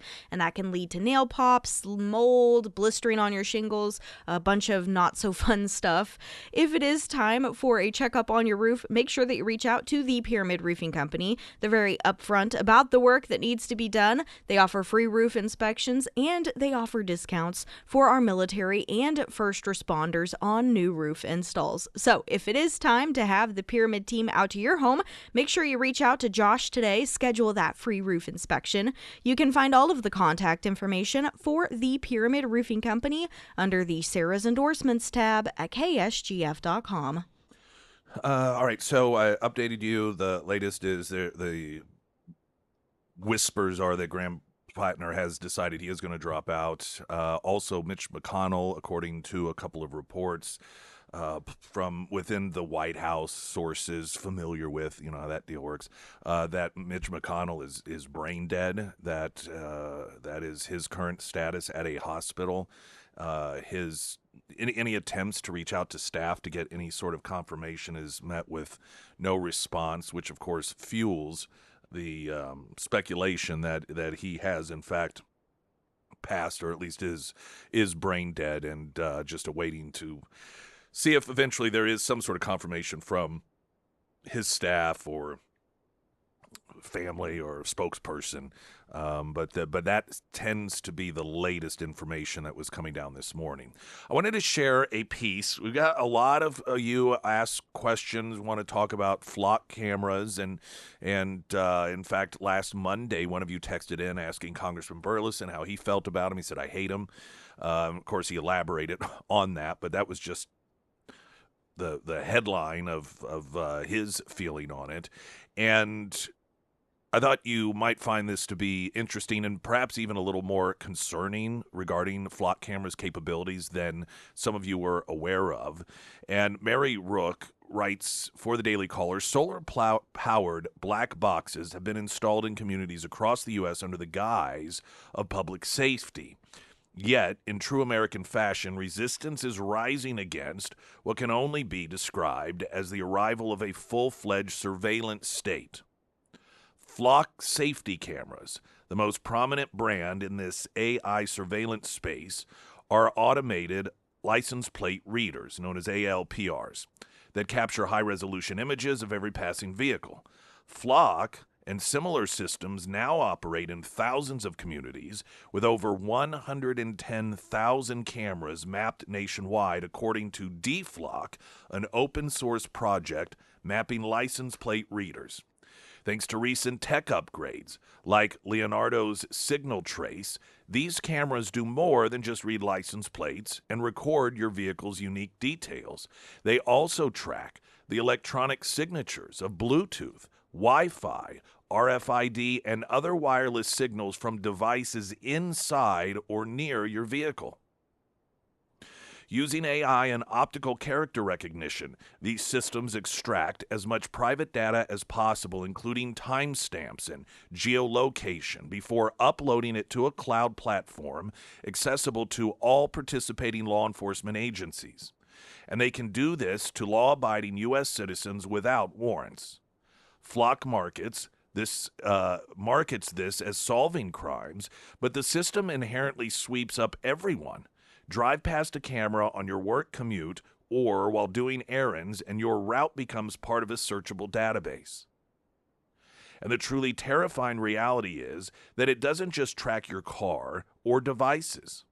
Newer Condor cameras use pan, tilt, zoom capabilities and AI to detect and follow pedestrians in real time as they walk through the frame. Your daily trip to work, school, and soccer practice can be reconstructed without ever needing a warrant or for traditional GPS or cell tracking. They claim the system doesn't decrypt message content, but they don't really need that because the metadata alone paints an intimate portrait of your life. They know when you typically leave, for what reason, and with whom, based on data that you never gave them permission to track in the first place. At Flock Safety is accurately quoting me in this post, but the company left out the rest of our investigation, which included false arrests of innocent citizens, tracking people without reasonable suspicion, cameras streaming openly, and PR people silencing questions. Police have used flock data to issue wrongful accusations. In one Colorado case, an officer used flock data to arrest a woman by the name of Chrisanna Elser for stealing a $25 package. Video shows Sergeant James Millman from the Columbine Valley Police interrogating Elsner over the alleged threat. Quote, "You know we have cameras in that town. You can't get a breath of fresh air in or out of that place without us knowing," Millman said to Elsner, according to Ring doorbell footage from the encounter viewed by the Colorado Sun. While the Columbine police had dismissed the charges against Elsner, she told reporters that it took her weeks to comb through her personal metadata to prove investigators wrong. The whole ordeal left her sleepless and worried about how someone could fight against this if they didn't have the information she did. She told the outlet, quote, "It's fortunate that we have our own footage to fight back something like this. It's a little upsetting. Everyone knows that the answer to be you are innocent until proven guilty. It seems to be the other way around, that it was guilty until you prove yourself innocent," she said. Equally shocking are reports detailing law enforcement's abuse of access to the private data. Multiple officers have been caught using the system for stalking, including a Kansas lieutenant tracking his estranged wife, and a police chief tracking an ex-girlfriend hundreds of times. Americans aren't taking the abuse lying down. deflock.org, the crowdsourcing site, helps users plan routes that avoid the cameras. Local efforts had led to contract cancellations in dozens of cities, including Eugene, Oregon, Cambridge, Massachusetts, and Evanston, Illinois. Still, a disturbing pattern arose after these cities terminated their contracts with Flock. Officials discovered that the cameras remained active after cancellation. In the Evanston case, additional cameras were installed, and a state audit revealed the company had given the data to federal authorities. Some Americans aren't waiting for their local governments to fight back and have started physically disabling cameras. In Virginia, Jeffrey Sovin faces charges after allegedly disabling 13 Flock safety cameras in 2025. When his story reached a local news Facebook page, several users congratulated him in the comment section. "Good for him," one said. Another saying, "My absolute hero. I don't know anything else about him, but I would support a give, send, go for his legal fees just because he destroyed a dozen unconstitutional Flock cameras," another said, while posting an American flag emoji. I had incidentally checked out the site, the fundraising site for that individual, and the target was around $29,000, and it was about 99% towards that target. Sovereign, who has not admitted any wrongdoing, created a legal defense fund and asked supporters to help protect his Fourth Amendment rights. The Fourth Amendment protects against unreasonable search and seizure and requires warrants based on probable cause. Our founders opposed British general warrants and broad searches, which is why the 14th Amendment was included in the U.S. Constitution. Disabling cameras that enable warrantless mass tracking is a legitimate form of self-defense for liberty that the Founding Fathers would have fully supported. The U.S. Supreme Court has set important limits on location tracking. In United States v. Jones, the court ruled that placing a GPS tracker on a vehicle is a search under the Fourth Amendment because long-term monitoring invades privacy. Additionally, in Carpenter v. United States, the court held that accessing historical cell site location data for intended or extended periods requires a warrant. Such data reveals, quote, an intimate window into a person's life and movements. People have a reasonable expectation of privacy even on public roads. It's hard not to see that Flock networks, especially with their updated technology, create similar long-term records and violates the Fourth Amendment. They log vehicles and linked devices across locations without warrants or probable cause, and Americans will likely see this being argued before the Supreme Court soon. In 2025, a federal court in Virginia allowed a challenge to Norfolk's Flock system to proceed. Chief Judge Mark Davis found that passive camera tracking raised plausible Fourth Amendment issues under Carpenter. However, in January, the same district court ruled that camera programs did not violate the Fourth Amendment because it did not track the whole of movements in the way Carpenter prohibits. That decision is on appeal to the Fourth Circuit.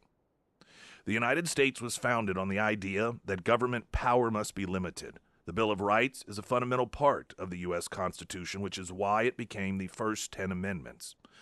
All of these rights, especially the Fourth Amendment, protected individual liberty from unchecked authority. These surveillance systems are more reminiscent of an authoritarian regime like China, which treat their citizens as subjects that cannot be trusted without constant monitoring. They do not belong among free people in the U.S. And we'll get that posted so you can read through it and share it if you'd like at ksgf.com.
Wisconsin election officials have sent duplicate mail-in ballots to Green Bay voters again. This is where one struggles with, is it corruption or incompetence? Now, Democrats, every time they get caught doing something like this, they play the incompetent card. They're like, we're just really, really bad at this. For the third time in the last 4 years, the Wisconsin city of Green Bay mailed duplicate ballots to voters. This is the second time this year alone, after 152 duplicate ballots were sent to voters as recently as April. The Wisconsin Election Commission, known as WEC, says that this violates the law, while the Green Bay clerk called it a printing error. Republicans, on the other hand, saying it's a dangerous pattern that could flip the outcome of the elections. The entire posting read, "This is part of a clear pattern. The third time in 4 years that WEC staff has found probable cause of law violations by Clerk Celestine Jeffries. WEC must take strong action, thoroughly investigate the clerk's office, and consider removing the clerk. Violating the law erodes public confidence in elections. Making an excuse that no harm was done isn't an excuse for violating the law." That's one of my biggest aggravations. And we've heard it from establishment Republicans as well, when they claim, particularly in the context of Trump and presidential elections, that there is no voter fraud. But then when you confront them with the truth about instances of, be it voter fraud or elected officials allowing ballots to be counted that the law said should be, then they always revert to, yes, but it wouldn't have changed the outcome of the election. Do the rest of us get to use that as an excuse to break the law? If I rob a bank, do I get to claim, yeah, but they had so much money, it's not like it's going to affect their bottom line? They could do without. This is just a blip to them. Do I get to use that excuse? Of course not. Neither do you, because we're not elites. The statement continues, violating the law erodes public confidence in elections. Making an excuse that no harm was done isn't an excuse for violating the law. Serious questions remain about whether any duplicate ballots were actually counted or properly tracked and must be confirmed. And so this is yet, three times the same clerk sends out duplicate ballots.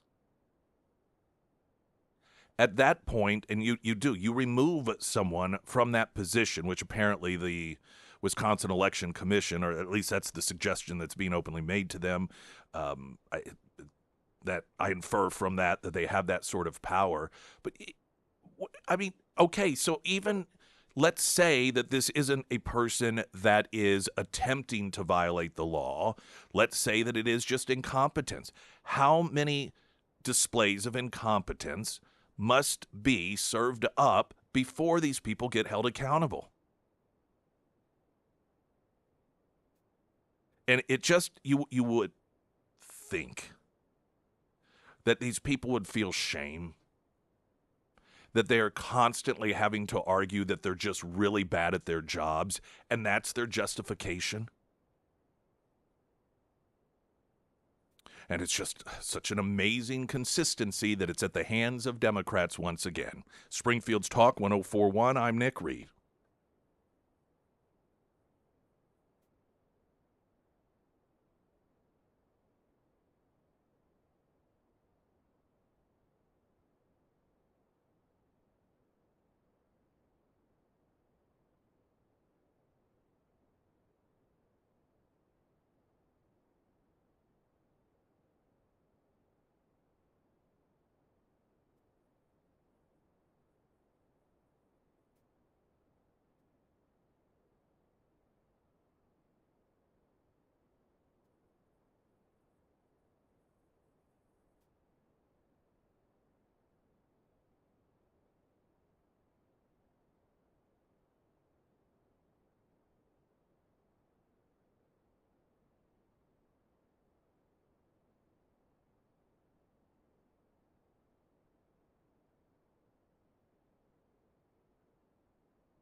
Springfield's Talk 1041, the first alert forecast from Ozarks First, meteorologist Tom Schmidt, sponsored by J&S Automotive. Today we'll see sunny skies with a high near 87. Tonight, mostly clear with a low around 67. For your Wednesday, sunny with a high near 90. And for Thursday, mostly sunny with a high near 94. There's a video going viral, and it involves a popular Muslim streamer. And he was in the streets of New York City celebrating Egypt's victory over Australia on Friday. And the streets were filled with Muslim individuals and Muslim flags, style flags. And he had this to say to his over 1 million followers.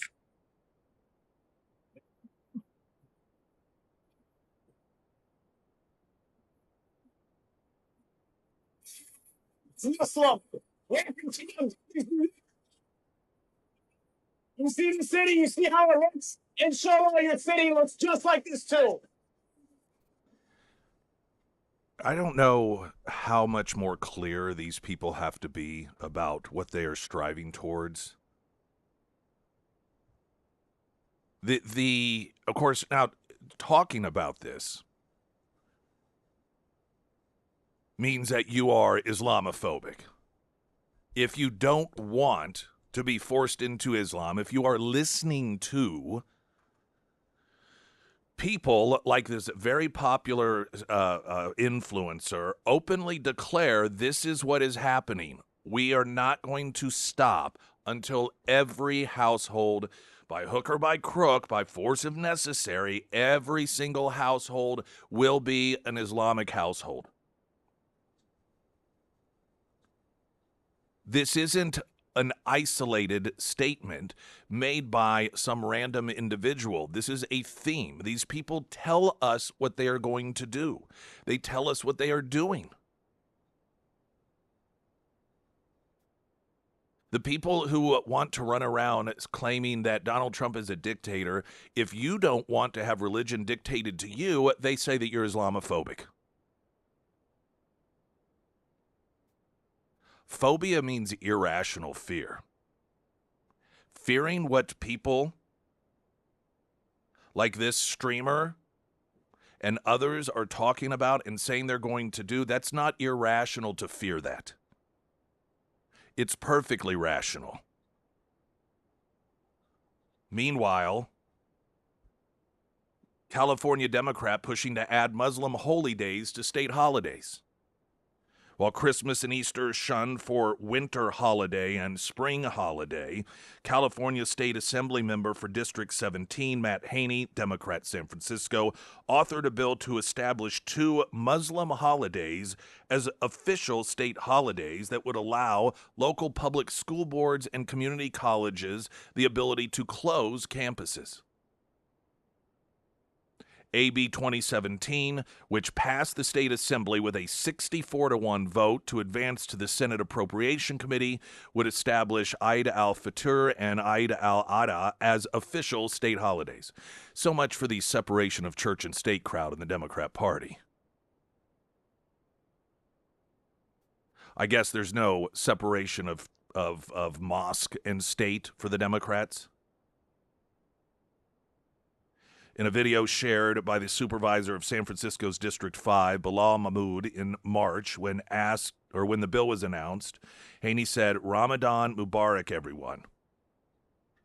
I'm Assembly Member Matt Haney. We're here at the Islamic Society of San Francisco with an incredible group of community members announcing an exciting bill that we've put forward in the state of California, AB 2017, which will make Eid a state holiday in California." He goes on to complain too many students are being forced to celebrate what is one of the most holy days for them or miss time in school. Workers are being forced to miss critical time at their jobs to be able to celebrate something that is one of the most holy days, not just for Muslim Californians, but nearly 2 billion Muslims across the world. A lot of people try and determine why it is that Democrats have such a love for not just, it's not Islam, but it's when it's being used as a weapon of suppression, and I would argue that's exactly why they like it. The Democrat Party is a party of oppressors.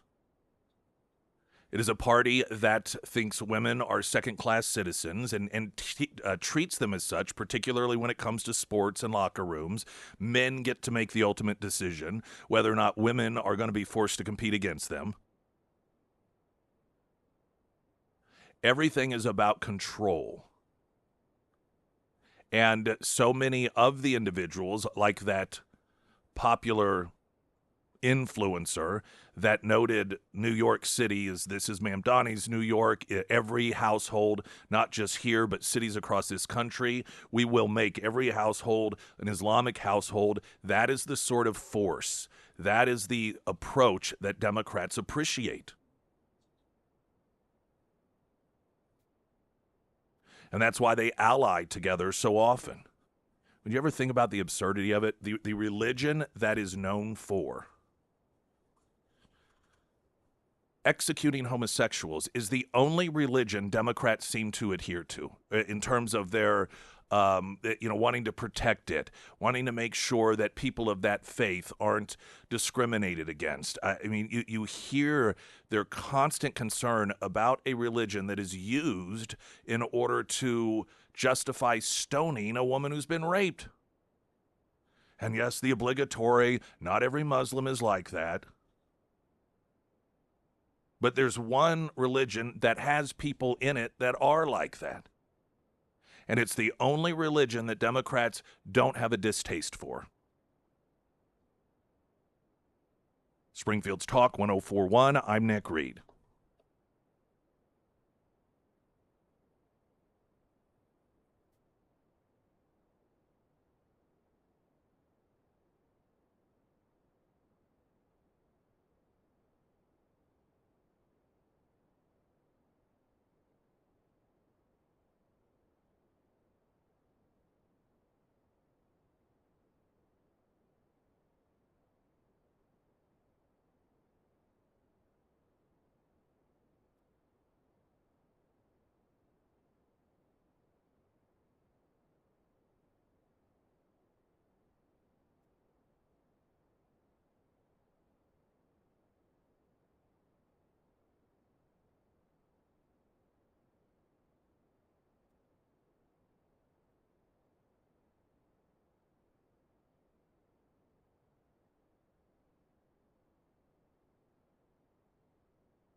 Sarah Myers. Thank you, Springfield Livestock Marketing Center. We will be back out at Mingles tomorrow for the Wednesday Road Show, which is the cafe located inside of Springfield Livestock. So make sure you swing on by, grab some coffee. We would love to see you. And then you can stay for their weekly feeder sale. That sale will kick off at 9 a.m. Now, if you want to check out some of the cattle that will be at that sale, I do recommend that you follow Springfield Livestock on Facebook. They post photos for every upcoming sale, as well as market reports and a whole lot more. And of course, if you can't make it out, but you still want to attend that sale virtually, you can. They offer live streaming and online bidding options as well. And as a reminder, you can find all of the contact information for Springfield Livestock Marketing Center under the Sarah's Endorsements tab at ksgf.com. Marjorie Taylor Greene is an individual that, in retrospect, I'm very pleased I never went all in for her. And some people did. They just fierce, and I understood why. It was because she was very vocal, and she was very Well, she just didn't put up with crap. And so when she would get attacked by the left, it instinctively, for a lot of people, resulted in defending her. And there were times that she definitely deserved defending, and she was lied about. She was mocked in areas that were hypocritical for the left. But as you know, she really went sour on Trump, and it's okay, fine. Is it helpful? It's like, no, but I'm telling you, the latest from her, I do not understand this woman. She posted and then deleted an attack on the gal that did the Politico interview and sat down, I think, with Jake Tapper, who was his girlfriend for a long while, and said that he raped her. She's gone on the attack against her. There's a story in Red State on this. Former Congresswoman Marjorie Taylor Greene caught some well-earned heat after she posted and quickly deleted a sharp attack on the woman accusing Maine Democrat Senate nominee Graham Plattner of rape. In the since-deleted post, Greene questioned why the accuser waited years to go public and suggested she was turning past consensual encounters into rape for politics. The timing is more than a little ironic, coming from the same Congresswoman who has spent months positioning herself as the loudest voice for Epstein survivors, pushing hard for a full release of the files and ripping Trump for allegedly slow-walking accountability for the elite. She insisted in her Phantom post, quote, "If you're raped or sexually assaulted, report it immediately. Don't wait years until the man runs for office to go to news outlets to tell your story. And if you had consensual sex with him years ago, don't turn it into rape for politics with conflicting stories." Red State notes what makes Greene's deleted posts even worse is that she didn't stop there. She followed it up by pivoting straight into conspiracy territory, essentially suggesting that rape allegations against Plattner were somehow tied to Israel. Quote, "I do find it interesting that Plattner is hated by AIPAC and rape accusations show up years later from a woman who dated him," she said in defense of the new Nazi tattooed friend. "I certainly hope any woman who is raped or sexually assaulted is safe and gets justice. That's why it's so important to report immediately, not wait years. I'm not taking sides, just making observations." I can't stand that. I can't stand when people lob accusations. I mean, clearly, she's on the attack against this woman. It just drives me nuts when then people play, oh, it's just an observation. That's all that it is. I'm not trying to take a side here, really, because it kind of sounds like you are. To top it off, Greene was quote tweeting a Polymarket betting ad on whether Plattner would drop out of the Senate race while taking shots at the accuser. Red State notes all of this is odd considering Marjorie Taylor Greene spent months burnishing her image as the fierce advocate for Epstein survivors, hailing their courage for coming forward years after the abuse, and blasting anyone who stood in the way of information being released. She preened in front of cameras day after day with her buddy, Democrat Representative Ro Khanna, and her muse, Republican soon-to-be former Rep. Thomas Massie, talking about the bravery of survivors. So it's just such a bizarre thing. Maybe it's Trump derangement syndrome. The problem she has, it's not just with her position here, and maybe this is why she took it down. It isn't that she is questioning Plattner's ex-girlfriend, but that she utilized the Epstein situation in order to really create an identity for herself as somebody who is there in the defense of sexual abuse victims, even being years later. And the fact that she would describe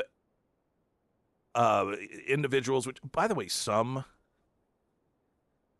of the Epstein victims that we hear about weren't underage. They were prostitutes. Doesn't mean that they weren't necessarily trapped or anything.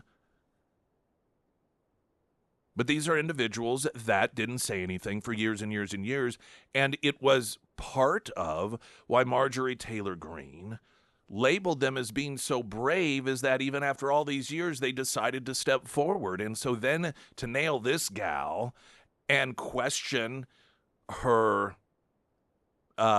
truthfulness and using that distance of time, that the fact that she waited so long as a weapon against her, just aside from the motivation, just not very smart. You really do wonder what happens to certain people that make them do such a 180-degree turn in such a stark fashion. And I ask the question, and maybe it is the answer. I mean, is it Trump derangement syndrome? This is what it does to people. Springfield's Talk 1041, I'm Nick Reed.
Emily Johnson, House Theory Realty, for all of your home buying needs, your home selling needs, and maybe you have decided that you're going to put your house on the market, or maybe you're thinking about it. You don't have a hard time set in place for it, but you're sort of planning ahead by giving yourself enough time to do those home improvement projects that you feel are necessary in order to sell your home. Don't spend a single nickel without first visiting with Emily Johnson, asking her to do a walkthrough and to let you know what it is that you do need to do in terms of an upgrade versus what you don't need to do.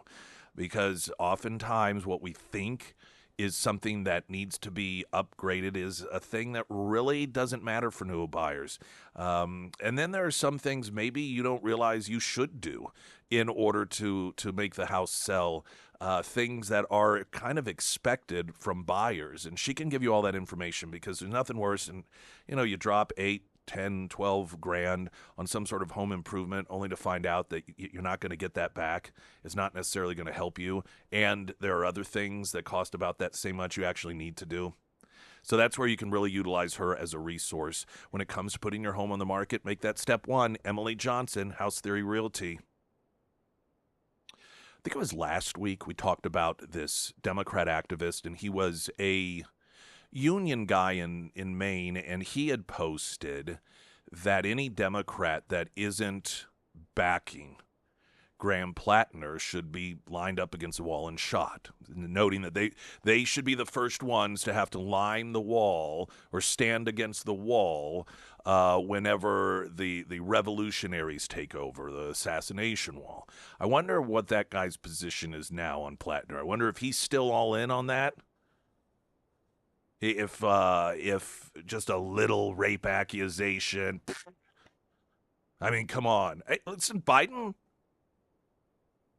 I go back to, although increasingly the reports are that Plattner is going to drop out. He has until Monday at 5 o'clock to do it, and then the Democrats get to pick whomever they want, much like Kamala Harris.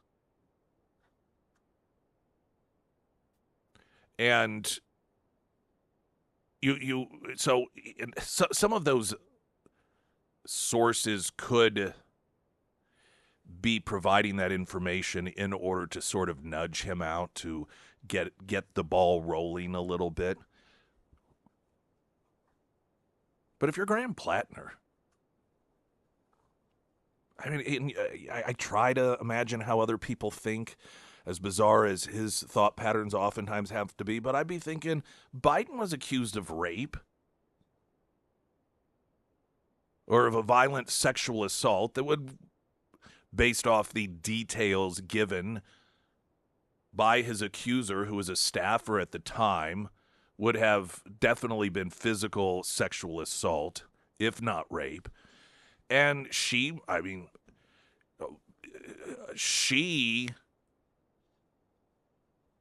didn't have really any evidence necessarily, but there were numerous people, including, I think it was her mom, had noted years past, she had shared this information. She was a Democrat. So if you're Graham Plattner, you could very well be saying, why should I have to drop out when you guys successfully ran an accused rapist for president? Not only that, but Kamala Harris said that she believed the accuser, that she thought that she needed to be listened to, she needed to be heard. Now, this was when she was running against Joe Biden for the presidency. So here's a woman who, according to her, talking about Kamala Harris here, believed that there was credibility to the accusation against Joe Biden, yet she ran with him anyway. And if I'm Graham Plattner, that's not going to be lost on me. Why should I have to drop out? There's no proof. Joe Biden won the presidency with that sort of scenario. Finally, the Livingston County Democrat Party in Michigan posted and then quickly deleted an image featuring the number 8647, of course, which has, thanks to James Comey, become a way to post for the call or to call for the assassination of President Trump. You know, this is a both sides problem, calling for the assassination of political figures and citizens. This is what we're told, right? All while at the same time gaslighting us by claiming their constant posting of 8647. Well, that doesn't mean an assassination. Well, it does ever since James Comey posted it. Glenn Beck is coming.